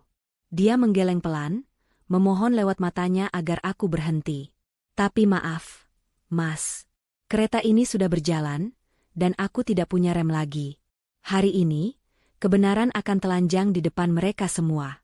Suasana di ruang tengah yang tadinya penuh dengan aroma masakan lezat dan musik latar pelan, kini berubah mencekam. Uap panas dari teh yang disajikan di meja seolah membeku di udara. Semua mata tertuju pada amplop coklat tebal yang baru saja kubanting. Ibu menatap amplop itu dengan bingung, sementara Mas Bayu dan Mbak Rini saling pandang dengan alis terangkat, masih meremehkan. Apa-apaan ini, Lupna? Tanya ibu dengan nada tinggi, tersinggung dengan sikapku. Kamu mau ngancurin ulang tahun ibu dengan drama sampahmu ini? Ini bukan drama, Bu, jawabku dingin, tanganku menunjuk lurus ke amplop itu. Itu jawaban. Jawaban atas semua pertanyaan ibu tentang kemana uang Ruben, dan kapan Ruben berguna. Buka, Bu. Ruben berdiri perlahan, wajahnya menyiratkan kekecewaan, bukan padaku, tapi pada situasi yang memaksanya membuka topengnya. Lupna, kita pulang saja yuk. Gak perlu dilanjutin, bujuknya lembut, berusaha meraih lenganku. Jangan sentuh aku, Mas. Aku mundur selangkah, menatap suamiku dengan mata berkaca-kaca. Mas boleh sabar dihina, tapi aku sebagai istri Mas, aku nggak rela. Aku nggak rela suamiku yang banting tulang siang malam dibilang parasit sama orang-orang yang justru hidup dari uang Mas. Hidup dari uang Ruben? Mas Bayu tertawa keras, tawa yang sumbang dan dipaksakan. Kamu halu ya, Dek? Sejak kapan aku butuh uang receh suamimu? Dengan gerakan cepat, aku menyambar amplop itu kembali karena ibu tak kunjung membukanya.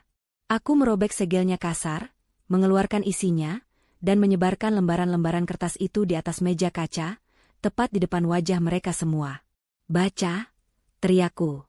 Mbak Rini yang penasaran mencondongkan tubuhnya. Matanya menyipit membaca lembar paling atas. Itu adalah polis asuransi pendidikan anak-anaknya. Wajahnya yang penuh make-up tebal seketika memucat seperti mayat. Mulutnya terbuka, tapi tidak ada suara yang keluar. Ini apa? Desis Mbak Rini gemetar. Itu asuransi pendidikan Kevin dan Sasa, jawabku lantang. Premi bulanannya 5 juta, dibayar lunas tiap bulan selama 3 tahun terakhir. Penanggung dananya, Ruben Adiwarna. Mas Haris gajinya habis buat cicilan apartemen dan gaya hidup Mbak Rini. Kan? Siapa yang jamin sekolah anak Mbak kalau bukan Mas Ruben? Mas Bayu yang melihat reaksi adiknya langsung menyambar kertas lain. Itu adalah surat perjanjian damai kepolisian tentang kasus penipuan dan judinya 2 tahun lalu. Kertas itu bergetar hebat di tangan Mas Bayu. Keringat sebesar biji jagung mulai menetes di pelipisnya. Rokok di jarinya jatuh ke lantai karpet tanpa ia sadari. 80 juta? Gumam Mas Bayu lirih, matanya melotot menatap nominal pelunasan di kwitansi yang terlampir. Masih ingat kan, Mas? Tembakku langsung. Waktu Mas nangis-nangis di telepon takut di penjara? Waktu Mas bilang ke ibu lagi dinas luar kota padahal lagi sembunyi di motel murah? Siapa yang transfer uang itu detik itu juga biar Mas nggak pakai baju oranye? Hantu? Bukan. Itu uang tabungan rumah kami yang Mas Ruben kasih cuma-cuma demi nutupin aib Mas.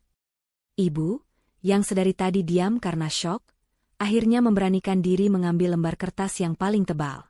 Rekapitulasi biaya rumah sakit Bapak. Tangan keriput ibu gemetar hebat saat membalik halaman demi halaman rincian biaya yang mencapai ratusan juta itu. Ini lunas atas nama Ruben, suara ibu tercekat, nyaris tak terdengar. Bukannya ini uang tabungan Bapak. Bapak nggak punya tabungan sebanyak itu, Bu. Seruku sambil menangis, menumpahkan segala rasa sakit yang kupendam setahun ini. Tabungan Bapak cuma sisa 5 juta saat meninggal. Sisanya? 145 juta rupiah? Itu uang Mas Ruben. Uang yang dia kumpulkan bertahun-tahun kerja siang malam, yang tadinya mau kami pakai buat beli rumah sendiri. Ruangan itu hening. Senyap. Bahkan suara AC pun terdengar bising. Para sepupu dan kerabat lain yang hadir menatap tak percaya, berbisik-bisik ngeri. Aku belum selesai. Aku mengambil struk pembayaran renovasi atap rumah ibu minggu lalu dari saku celanaku, dan menempelkannya di tangan ibu. Dan ini, 25 juta minggu lalu buat atap ibu yang bocor. Ibu pikir itu uangku? Gaji adminku cuma cukup buat makan sebulan? Bu, itu uang Mas Ruben lagi. Dia naik ke atap hujan-hujanan, bayar lunas tukang, dan ibu malah muji-muji Mas Bayu yang takut mobilnya lecet. Aku menatap mereka satu persatu dengan nyalang. Mas Bayu tertunduk dalam, wajahnya merah pada menahan malu yang luar biasa. Mbak Rini menangis tanpa suara, meremas polis asuransi itu. Ibu mematung dengan mulut ternganga, air mata mulai mengalir deras di pipinya yang sudah keriput. Kalian selalu tanya, kapan Ruben punya rumah? Kenapa Ruben masih ngontrak? Jawabannya ada di depan mata kalian, teriakku parau. Mas Ruben gak punya rumah mewah karena uangnya habis buat kalian. Dia tunda impiannya sendiri buat nyelamatin nyawa Bapak, buat nebus dosa Mas Bayu, buat jamin masa depan anak Mbak Rini, dan buat benerin rumah ibu. Aku menoleh ke arah Ruben yang berdiri kaku di belakangku. Aku menarik tangannya agar berdiri di sampingku. Mas Ruben kerja sebagai senior software engineer untuk perusahaan Amerika, Bu. Gajinya dolar. Kalau dia egois, dia bisa beli 2 mobil kayak punya Mas Bayu tunai sekarang juga. Dia bisa beli rumah di komplek elit dan ninggalin keluarga toksik ini. Tapi apa? Dia milih diam. Dia milih dihina. Dia milih dianggap pengangguran. Kenapa? Karena dia nggak mau ibu sedih kalau tahu kelakuan anak-anak kesayangan ibu yang sebenarnya. Ruben meremas tanganku pelan, mencoba menenangkan. Sudah, Lupna. Cukup. Nggak cukup, Mas, bantahku sambil terisak. Aku kembali menatap ibu. Sekarang ibu lihat tas mewah itu. Lihat kalung emas itu. Mas Bayu beli tas itu pakai sisa uang pinjaman dari Mas Ruben minggu lalu. Mbak Rini beli emas itu padahal uang sekolah anaknya dibayarin Mas Ruben. Mereka pamer kesuksesan semu di atas penderitaan dan pengorbanan suami saya. Ibu perlahan menoleh ke arah Mas Bayu. Tatapannya bukan lagi tatapan bangga, tapi tatapan hancur dan kecewa. Bayu, benar itu? Tas ini, uangnya dari Ruben? Mas Bayu tidak bisa menjawab. Ia hanya bisa menunduk, menghindari tatapan ibu. Diamnya adalah jawaban paling menyakitkan. Ibu beralih ke Mbak Rini. Rini, kamu biarkan Ruben bayar sekolah Kevin. Mbak Rini sesenggukan, mengangguk pelan. Maafin Rini, Bu, keuangan kami lagi sulit. Tubuh ibu limbung. Ia jatuh terduduk kembali di sofa, tangannya mencengkeram dada. Mukena pemberian Ruben yang tadi dilemparnya, kini tergeletak di samping kakinya. Ibu memandang mukena sederhana itu, lalu memandang tumpukan bukti pembayaran yang berserakan. Rasa bersalah, malu, dan penyesalan bercampur aduk menghantam ibu seperti ombak besar. Ya Allah! Lirih ibu, suaranya pecah. Apa yang sudah ibu lakukan? Ibu menghina malaikat yang menolong keluarga ini. Ibu memuja bangkai yang dibungkus emas. Aku mengusap air mataku kasar. Sekarang ibu sudah tahu semuanya. Terserah ibu mau percaya atau enggak. Tapi mulai hari ini, jangan pernah hina suamiku lagi. Dan jangan pernah minta 1 rupiah pun dari kami lagi. Kami capek jadi sapi perah yang dicaci maki. Aku menarik tangan Ruben, mengajaknya pergi. Ayo pulang, Mas. Rumah kita memang sempit. Tapi setidaknya di sana nggak ada kemunafikan. Kami berbalik badan, melangkah menuju pintu keluar. Langkahku terasa ringan, beban berat di dadaku sudah terangkat. Di belakang kami, hanya terdengar suara tangisan ibu yang meledak, memanggil nama Ruben dengan penuh penyesalan. Tapi kali ini, kami tidak berhenti. Suara mesin motor kami perlahan menjauh, meninggalkan halaman rumah ibu yang kini terasa seperti neraka bagi penghuninya. Aku memeluk pinggang Ruben erat-erat sepanjang perjalanan pulang, menyandarkan kepalaku di punggungnya. Angin malam menerpa wajahku yang basah oleh sisa air mata, tapi anehnya, hatiku terasa jauh lebih ringan. Seperti ada batu besar yang baru saja diangkat dari dadaku. Sementara itu, di ruang tengah rumah ibu, keheningan yang menyakitkan masih menggantung di udara. Para tamu undangan, sepupu, dan kerabat jauh satu persatu pamit undur diri dengan alasan yang dibuat-buat. Mereka merasa tidak nyaman menyaksikan aib keluarga yang baru saja telanjang bulat di depan mata. Dalam hitungan menit, pesta ulang tahun yang dirancang mewah itu berubah menjadi sunyi senyap, menyisakan sisa kue tart yang belum sempat dimakan dan dekorasi balon yang tampak menyedihkan. Ibu masih duduk terpaku di sofa, matanya nanar menatap tumpukan kertas yang berserakan di meja kaca. Di samping kakinya, mukena putih pemberian Ruben tergeletak bisu, seolah menatap balik ke arah ibu dengan tatapan iba. Jadi, suara ibu memecah kesunyian, parau dan bergetar. Ia tidak menatap anak-anaknya, pandangannya kosong. Jadi selama ini ibu hidup dalam kebohongan? Mas Bayu duduk di kursi sudut, memijat kepalanya yang pening. Wajah angkuhnya sudah lenyap tak berbekas, berganti dengan wajah lelah seorang pria yang kalah telak. Mbak Rini masih sesenggukan pelan sambil memeluk lutut. Jawab ibu, Bayu, bentak ibu tiba-tiba, membuat Mas Bayu tersentak kaget.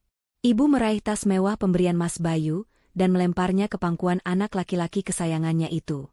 Tas ini, kamu beli pakai uang siapa? Uang hasil keringatmu sendiri, atau uang hasil memelas pada adik iparmu yang kamu hina pengangguran itu? Mas Bayu menunduk, bibirnya gemetar. Bayu pinjam uang Ruben 50 juta minggu lalu, Bu. Bisnis properti Bayu lagi macet total. Bayu dikejar supplier. Sisa uangnya Bayu pakai beli tas itu biar ibu nggak curiga kalau Bayu lagi bangkrut. Bangkrut?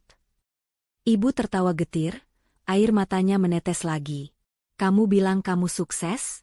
Kamu pamer mobil, pamer jam tangan, ternyata semuanya hutang? Dan yang menutup lubang hutangmu itu Ruben? Orang yang tadi kamu suruh sadar diri? Mas Bayu tidak menjawab. Ia hanya bisa meremas tas mahal itu dengan tangan gemetar. Ibu beralih menatap Mbak Rini. Dan kamu, Rini? Ibu bangga sekali cerita ke tetangga kalau cucu-cucu ibu sekolah di sekolah internasional termahal. Ibu pikir itu karena suamimu hebat. Ternyata SPP mereka dibayar Ruben. Mbak Rini mengangguk lemah. Air matanya membasahi pipi. Mas Haris kena potong gaji sejak setahun lalu, Bu. Kami gengsi mau pindahin anak-anak ke sekolah biasa. Takut diomongin orang. Untung ada Ruben, dia yang tawarin bantuan tanpa kami minta. Tanpa kalian minta, dan tanpa kalian hargai, desis ibu tajam. Kalimat itu menusuk tepat di jantung kedua anaknya. Ibu perlahan membungkuk, memungut mukena putih yang tadi ia campakan. Tangannya mengelus kain sutra halus itu dengan gemetar. Ia mendekap mukena itu ke dadanya, merasakan kelembutan kain yang dipilihkan Ruben dengan tulus. Tiba-tiba, bayangan wajah Ruben berkelebat di benaknya. Ruben yang selalu datang paling awal saat ada acara keluarga untuk bantu-bantu angkat kursi. Ruben yang tidak pernah membantah saat disindir. Ruben yang rela naik ke atap saat badai demi agar ibu tidak kehujanan. Ruben yang menanggung biaya rumah sakit bapak agar ibu tidak kepikiran masalah biaya di masa duka. Ya Allah! Tangis ibu pecah, meraung memilukan di ruang tamu yang luas itu. Ibu buta selama ini. Ibu membuang berlian demi memungut kerikil. Ibu menangis sejadi-jadinya, meluapkan penyesalan yang teramat dalam. Ia teringat bagaimana tadi ia merendahkan Ruben di depan semua orang. Ia teringat tatapan kecewa di mata menantunya itu. Bukan kecewa karena dihina, tapi kecewa karena ibu lebih mementingkan materi daripada ketulusan hati. Kalian semua keluar, usir ibu di sela tangisnya. Bu. Mas Bayu mencoba mendekat. Keluar, teriak ibu histeris, melempar bantal sofa ke arah mereka. Bawa pergi tas mahal dan emas kalian itu. Ibu nggak butuh. Ibu jijik melihat barang-barang yang dibeli dari hasil memeras keringat orang lain yang kalian injak-injak. Pergi kalian. Mas Bayu dan Mbak Rini buru-buru bangkit dan keluar dari rumah dengan wajah tertunduk malu. Meninggalkan ibu yang menangis sendirian, memeluk mukena putih itu erat-erat seolah itu adalah satu-satunya pegangan yang tersisa. Sementara itu, di kontrakan kami yang sederhana, suasana jauh lebih tenang. Ruben sedang menyeduh teh hangat di dapur. Aku duduk di tepi tempat tidur, masih merasakan sisa-sisa adrenalin yang meledak tadi. Tanganku masih sedikit gemetar saat menerima cangkir teh dari Ruben. Minum dulu, sayang, ujar Ruben lembut, duduk di sampingku. Aku menyesap teh melati itu, hangatnya menjalar ke seluruh tubuh, menenangkan saraf-sarafku yang tegang. Aku menaruh cangkir itu di meja nakas, lalu menatap Ruben lekat-lekat. Mas marah sama aku? Tanyaku pelan. Ruben tersenyum, menggeleng pelan. Ia merapikan anak rambut di telingaku. Enggak, Lupna. Aku enggak marah. Aku cuma kaget. Aku enggak nyangka kamu seberani itu. Dan aku enggak nyangka kamu simpan semua bukti-bukti itu. Aku harus lakuin itu, Mas, belaku. Aku enggak bisa lihat Mas terus-terusan diinjak. Mas Bayu sama Mbak Rini itu sudah keterlaluan. Mereka parasit yang enggak tahu diri.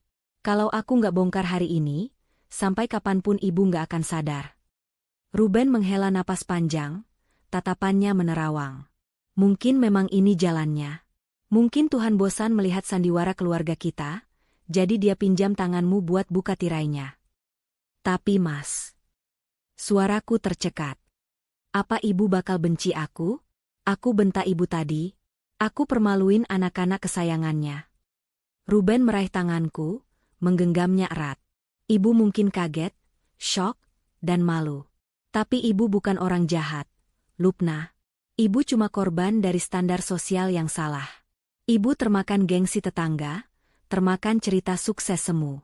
Sekarang, setelah dia tahu kebenarannya, dia pasti sedang berperang dengan egonya sendiri. Kita kasih ibu waktu ya.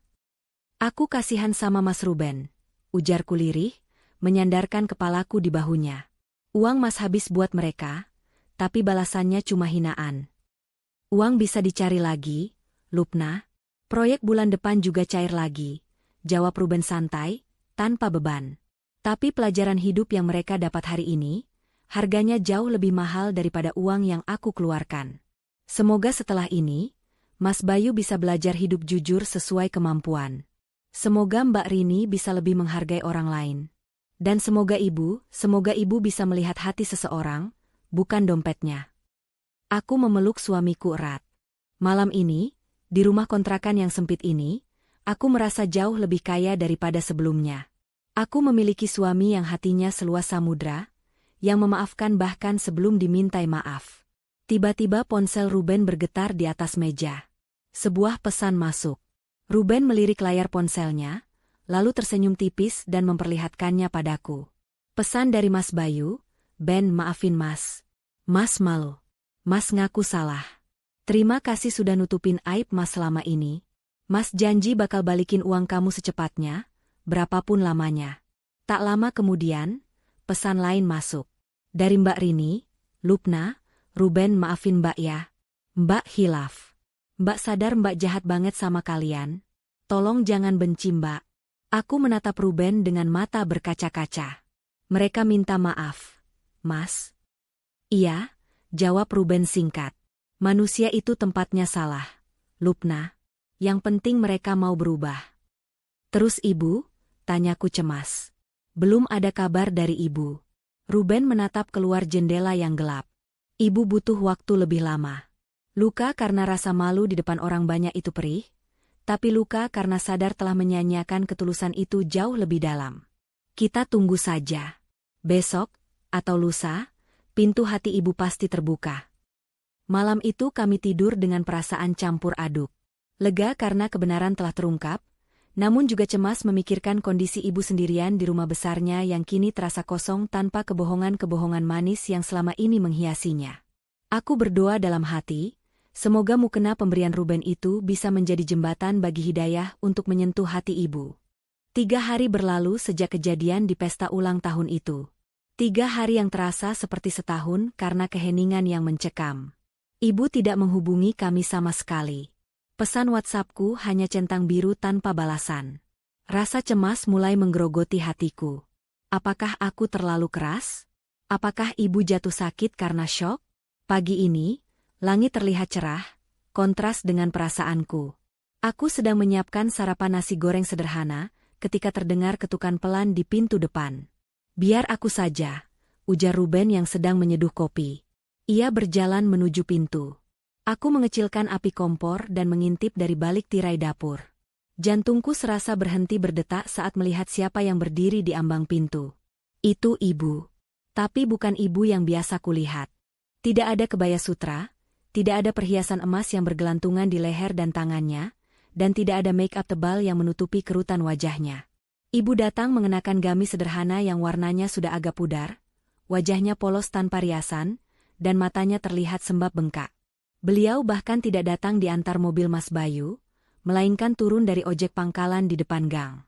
Ruben tampak kaget, tapi ia segera mencium tangan ibu dengan takzim, sama hormatnya seperti sebelum kejadian itu terjadi. Tidak ada dendam sedikit pun di gestur tubuh suamiku. Masuk, Bu, ajak Ruben lembut. Ibu melangkah masuk ke dalam kontrakan kami yang sempit. Ini pertama kalinya ibu mau menginjakkan kaki di sini setelah 5 tahun kami menikah. Dulu, ibu selalu menolak dengan alasan sempit, panas, atau takut alergi debu. Kini, ibu memandang sekeliling ruang tamu kami yang hanya beralaskan karpet plastik dengan tatapan nanar. Matanya menyapu dinding yang catnya sedikit mengelupas, kipas angin tua yang berdebu, dan meja kerja Ruben di sudut ruangan. Aku keluar dari dapur, berdiri kaku di samping Ruben. Ibu. Ibu menatapku, lalu beralih menatap Ruben. Tiba-tiba, tubuh ibu merosot. Beliau bersimpuh di lantai, tepat di kaki Ruben. Ibu, teriakku dan Ruben berbarengan. Kami berdua langsung berjongkok, mencoba membangunkan ibu. Jangan, Bu. Jangan begini, kata Ruben panik, memegang bahu ibu. Ibu orang tua, nggak pantas bersimpuh di kaki anak. Nggak, Ben. Biarkan ibu begini, Isa ibu, suaranya parau menyayat hati. Ini tempat yang pantas buat ibu. Di bawah. Karena selama ini ibu sudah sombong, ibu sudah buta. Ibu menginjak-injak kepala orang yang justru menopang hidup ibu. Ibu mendongak, air matanya mengalir deras membasahi pipinya yang keriput. Maafkan ibu, Nak Ruben. Maafkan ibu yang bodoh ini. Ibu termakan gengsi. Ibu malu sama teman-teman arisan, sampai ibu lupa kalau kehormatan keluarga itu bukan dibangun dari tas mahal atau mobil mewah, tapi dari ketulusan hati. Ruben tersenyum teduh, lalu dengan lembut namun tegas mengangkat tubuh ibu agar duduk di kursi tamu. Ia mengambil tisu dan menyeka air mata mertuanya itu. Saya tidak pernah marah sama ibu, ucap Ruben tulus. Saya mengerti posisi ibu. Ibu ingin yang terbaik buat anak-anak ibu. Ibu ingin bangga. Itu wajar. Tapi ibu salah cara bangganya. Ben, potong ibu cepat. 3 hari ini ibu nggak bisa tidur. Ibu pakai mukena pemberianmu itu untuk sholat. Setiap kali ibu sujud, ibu ingat betapa jahatnya mulut ibu menghinamu. Padahal, uang di dompet ibu, atap di atas kepala ibu, bahkan nyawa suami ibu dulu, semuanya ada campur tanganmu. Ibu merogoh tas kain lusuhnya, mengeluarkan sebuah amplop putih. Ia meletakkannya di meja.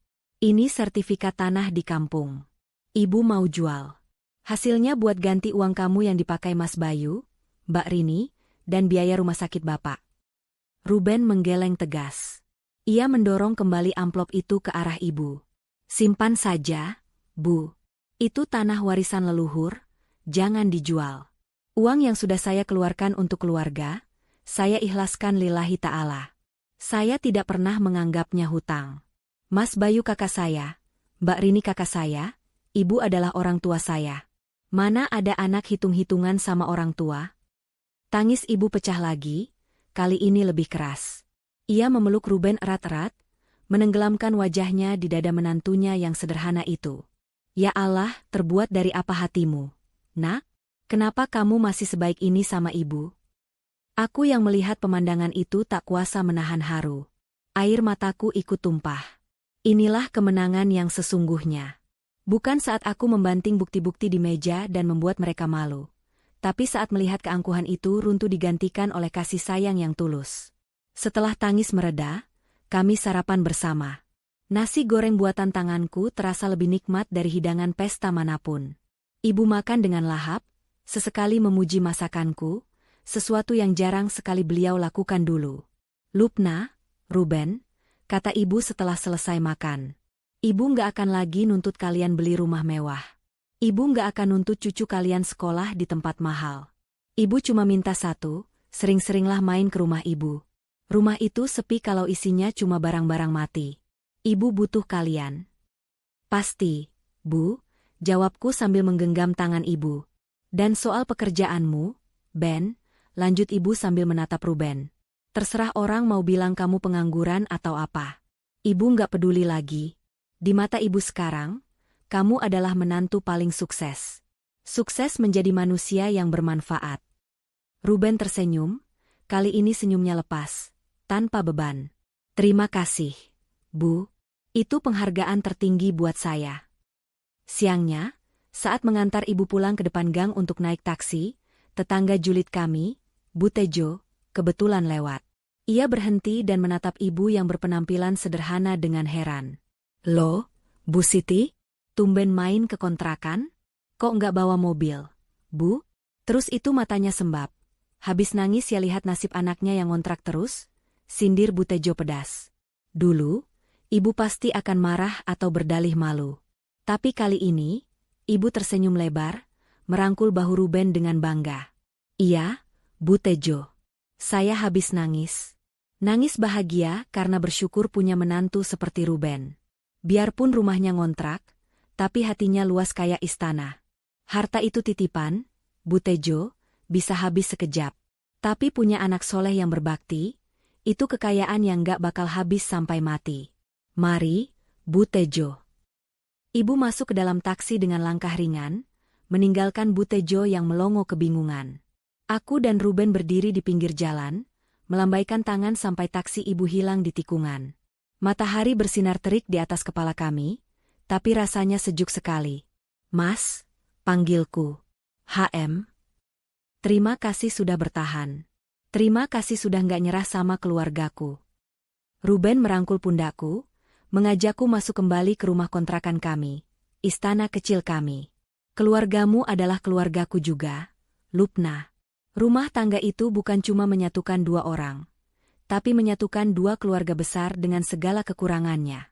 Sekarang, PR kita sudah selesai. Waktunya kita fokus nabung lagi buat rumah impian kita yang sebenarnya. Tanpa drama, tanpa pembuktian. Aku mengangguk mantap. Kami memang belum punya rumah megah dengan pilar-pilar tinggi. Tapi hari ini aku sadar, rumah yang sesungguhnya sudah kami miliki sejak lama. Rumah itu bernama ketenangan, penerimaan, dan saling memaafkan. Dan itu jauh lebih indah dari bangunan manapun di dunia ini. Pesan moral cerita. Jangan menilai buku dari sampulnya. Penampilan luar dan jabatan mentereng tidak menjamin kemapanan apalagi kemuliaan hati. Seringkali, mereka yang terlihat sederhana justru memiliki isi yang jauh lebih berharga. Bunga yang harum tidak perlu berteriak. Kebaikan dan kesuksesan sejati tidak perlu dipamerkan dengan angkuh. Pada akhirnya, kebenaran akan terungkap dengan caranya sendiri yang lebih bermartabat. Harta paling berharga adalah keluarga yang saling menerima. Kekayaan materi bisa dicari, tetapi keutuhan keluarga dan ketulusan hati adalah aset yang tak ternilai. Kebahagiaan bukan terletak pada gengsi di mata tetangga, tapi pada kedamaian di dalam rumah. Malam semakin larut saat Raka akhirnya tiba di gerbang rumah mewahnya. Kakinya melepuh setelah berjalan kaki lebih dari 5 kilometer, karena tidak punya uang sepeser pun untuk ongkos. Kemeja mahalnya basah oleh keringat, rambutnya kusut, dan wajahnya kusam. Ia tampak seperti orang yang baru saja lolos dari bencana alam. Di teras gelap, Bu Lilik duduk meringkuk memeluk lutut dengan penerangan lilin, seadanya yang ia temukan di laci dapur. Begitu melihat sosok putranya muncul dari kegelapan, Bu Lilik langsung menghambur memeluk kakinya sambil menangis histeris. Raka, kamu kemana saja? Ibu takut sendirian di sini gelap-gelapan. Kenapa listrik belum nyala? Kenapa air mati? Dan mana makanan? Ibu lapar. Raka? Rengek Bu Lilik seperti anak kecil. Raka menatap ibunya dengan pandangan kosong. Rasa lapar dan lelah membuatnya hampir mati rasa. Ia berjongkok, memegang bahu ibunya erat-erat. Bu, suara Raka parau. Kita harus kemas barang-barang sekarang. Kemas? Kita mau kemana? Liburan? Tapi ini kan malam. Bukan liburan, Bu. Sentak Raka, membuat Bu Lilik terlonjak kaget. Kita diusir. Rumah ini, mobil, semua aset semuanya milik Wina. Dan Wina sudah mengambil semuanya kembali. Besok jam 6 pagi, orang-orang pengadilan akan datang mengosongkan rumah ini. Kita tidak punya apa-apa lagi. Kita miskin, Bu. Jatuh miskin. Bu Lilik ternganga. Wajahnya pucat pasi, lebih putih dari lilin yang menyala di sampingnya. Miskin? Kamu bohong kan? Kamu direktur. Gaji kamu ratusan juta. Gajiku cuma cukup buat bayar gaya hidup kita seminggu. Bu, sisanya Wina yang bayar. Selama ini kita hidup dari uang Wina. Dan sekarang dia menutup kerannya. Raka menjambak rambutnya sendiri frustrasi. Cepat kemas baju-baju seperlunya. Kita harus pergi sebelum diusir paksa besok pagi. Dengan gemetar dan isak tangis yang tak henti-hentinya, Bu Lilik mulai memasukkan pakaian-pakaiannya ke dalam koper besar. Ia mencoba menyelamatkan tas-tas brandednya, tapi Raka mencegahnya. Bawa yang penting saja. Kita nggak punya mobil buat angkut semua ini. Tepat pukul 3 pagi, mereka keluar dari rumah megah itu sambil menyeret 2 koper besar. Mereka berjalan gontai menyusuri jalanan komplek yang sunyi. Tujuan mereka hanya satu, apartemen Siska. Raka yakin, Siska pasti mau menampung mereka. Bukankah Siska selalu bilang cintanya pada Raka itu tulus? Bukan karena harta? Mereka menaiki taksi online yang dipesan menggunakan sisa pulsa terakhir di ponsel Raka, dengan metode pembayaran tunai yang rencananya akan dibayar meminjam uang Siska nanti. Sesampainya di lobi apartemen mewah tempat Siska tinggal, apartemen yang sewanya selalu dibayar Raka tiap tahun, Raka langsung naik ke lantai 15 bersama ibunya yang sudah kelelahan setengah mati. Raka menekan bel pintu unit Siska dengan tidak sabar. Ting tong. Pintu terbuka. Siska berdiri di sana, mengenakan gaun tidur sutra, wajahnya tampak segar namun keruh. Begitu melihat kondisi Raka dan Bu Lilik yang berantakan, ia mengernyitkan hidung, seolah mencium bau sampah. Raka? Ibu? Ngapain kalian kesini jam segini? Bikin kaget saja, tanya Siska ketus, tanpa menyingkir dari ambang pintu untuk mempersilakan mereka masuk. Siska, sayang. Raka mencoba tersenyum, meski bibirnya gemetar. Ada masalah besar. Rekeningku dibekukan, rumah disita Wina. Kami diusir.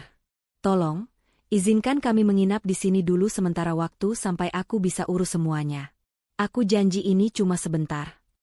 Bu Lilik ikut memelas. Iya, Nak Siska. Ibu capek sekali. Kaki ibu sakit. Biarkan ibu masuk dulu, ibu mau minum. Bukannya iba, mata Siska justru membelalak. Bukan kaget karena kasihan, tapi kaget karena marah. Apa? Rumah disita? Rekening dibekukan? Siska tertawa sinis, suaranya melengking. Jadi kejadian di mal tadi siang itu bukan error? Kamu beneran bangkrut, Raka? Ini cuma sementara, Siska. Aku pasti bangkit lagi. Aku kan punya kemampuan. Raka mencoba meyakinkan, tangannya hendak meraih tangan Siska. Tapi Siska menepisnya kasar. Bangkit apanya? Tadi siang aku dapat telepon dari manajemen gedung ini, katanya sewa apartemen tahun depan yang harusnya lunas bulan ini, pembayarannya ditarik kembali oleh penyetor dana. Itu pasti ulah istrimu kan? Siska, tolong mengerti. Mengerti? Siska berkacak pinggang, wajah cantiknya berubah menjadi menyeramkan karena amarah. Dengar ya, Raka. Aku mau sama kamu karena kamu itu kaya. Kamu direktur. Kamu bisa belikan aku apa saja. Kalau kamu miskin, Buat apa aku sama kamu? Makan cinta? Cuy. Raka mundur selangkah, bagai disambar petir di siang bolong. Hatinya hancur berkeping-keping. Thea, tapi kamu bilang kamu cinta mati sama aku. Kamu bilang Wina itu masa lalu. Itu karena kamu punya duit. Potong Siska kejam. Wina itu pintar. Raka, dia yang punya uang, makanya dia berkuasa. Kamu cuma parasit yang sok ganteng. Sekarang, karena kamu sudah nggak ada gunanya lagi, mending kalian pergi dari sini. Jangan bikin apartemenku bau keringat orang susah. Bu Lilik yang tidak terima anaknya dihina, maju dengan sisa tenaganya. Perempuan tidak tahu diuntung. Selama ini siapa yang belikan kamu tas Hermes itu? Siapa yang bayar perawatan wajahmu? Raka. Sekarang Raka susah sedikit kamu langsung buang? Dasar pelakor matre. Siska menatap Bu Lilik dengan tatapan merendahkan yang dulu sering Bu Lilik berikan pada Wina. Karma itu berputar sangat cepat. Nenek tua? Ngaca dong. Ibu sama anak sama saja, sama-sama benalu. Sadar diri, kalian sekarang gelandangan. Nggak usah sok ngatur saya. Siska mendorong bahu Bu Lilik, hingga wanita tua itu terjengkang ke lantai koridor. Ibu. Raka berteriak, buru-buru membantu ibunya berdiri.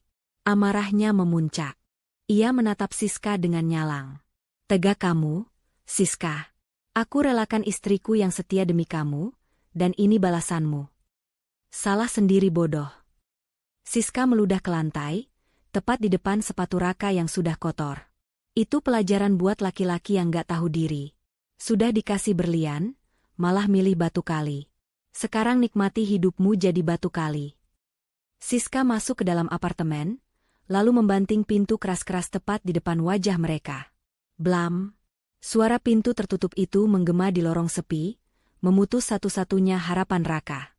Raka menggedor-gedor pintu, memanggil nama Siska, tapi tidak ada jawaban. Justru terdengar suara musik diputar kencang dari dalam, tanda Siska tidak peduli sama sekali. Raka merosot duduk di lantai, bersandar pada pintu yang tertutup rapat. Air matanya tumpah. Bukan tangisan sedih, tapi tangisan penyesalan yang terlambat. Ia melihat ibunya yang menangis sesenggukan di samping koper, memegangi pinggangnya yang sakit. Bayangan Wina kembali muncul. Wina yang tidak pernah meminta apa-apa. Wina yang selalu memijat kakinya saat ia lelah pulang kerja. Wina yang selalu tersenyum meski dihina ibunya. Wina yang diam-diam menjaganya agar tetap terlihat terhormat. Maafkan aku, Wina. Bisik Raka lirih, suaranya pecah. Aku memang bodoh. Aku memang bodoh. Tapi penyesalan itu tidak mengubah fakta bahwa malam ini, ia dan ibunya harus tidur di emperan toko, diusir oleh wanita yang ia bela mati-matian, dan dibuang oleh wanita yang ia sia-siakan. Langit di luar kembali menurunkan hujan, seolah ikut membasuh dosa-dosa Raka, namun tidak dengan penderitaannya yang baru saja dimulai. Perjalanan menuju titik nadir masih panjang. Ayo, Bu, ajak Raka lemah, membantu ibunya berdiri. Kita cari masjid atau emperan yang teduh. Di sini kita diusir satpam sebentar lagi. Mereka menyeret koper menembus malam, dengan kepala tertunduk dalam-dalam, menanggung malu dan pilu yang mereka ciptakan sendiri.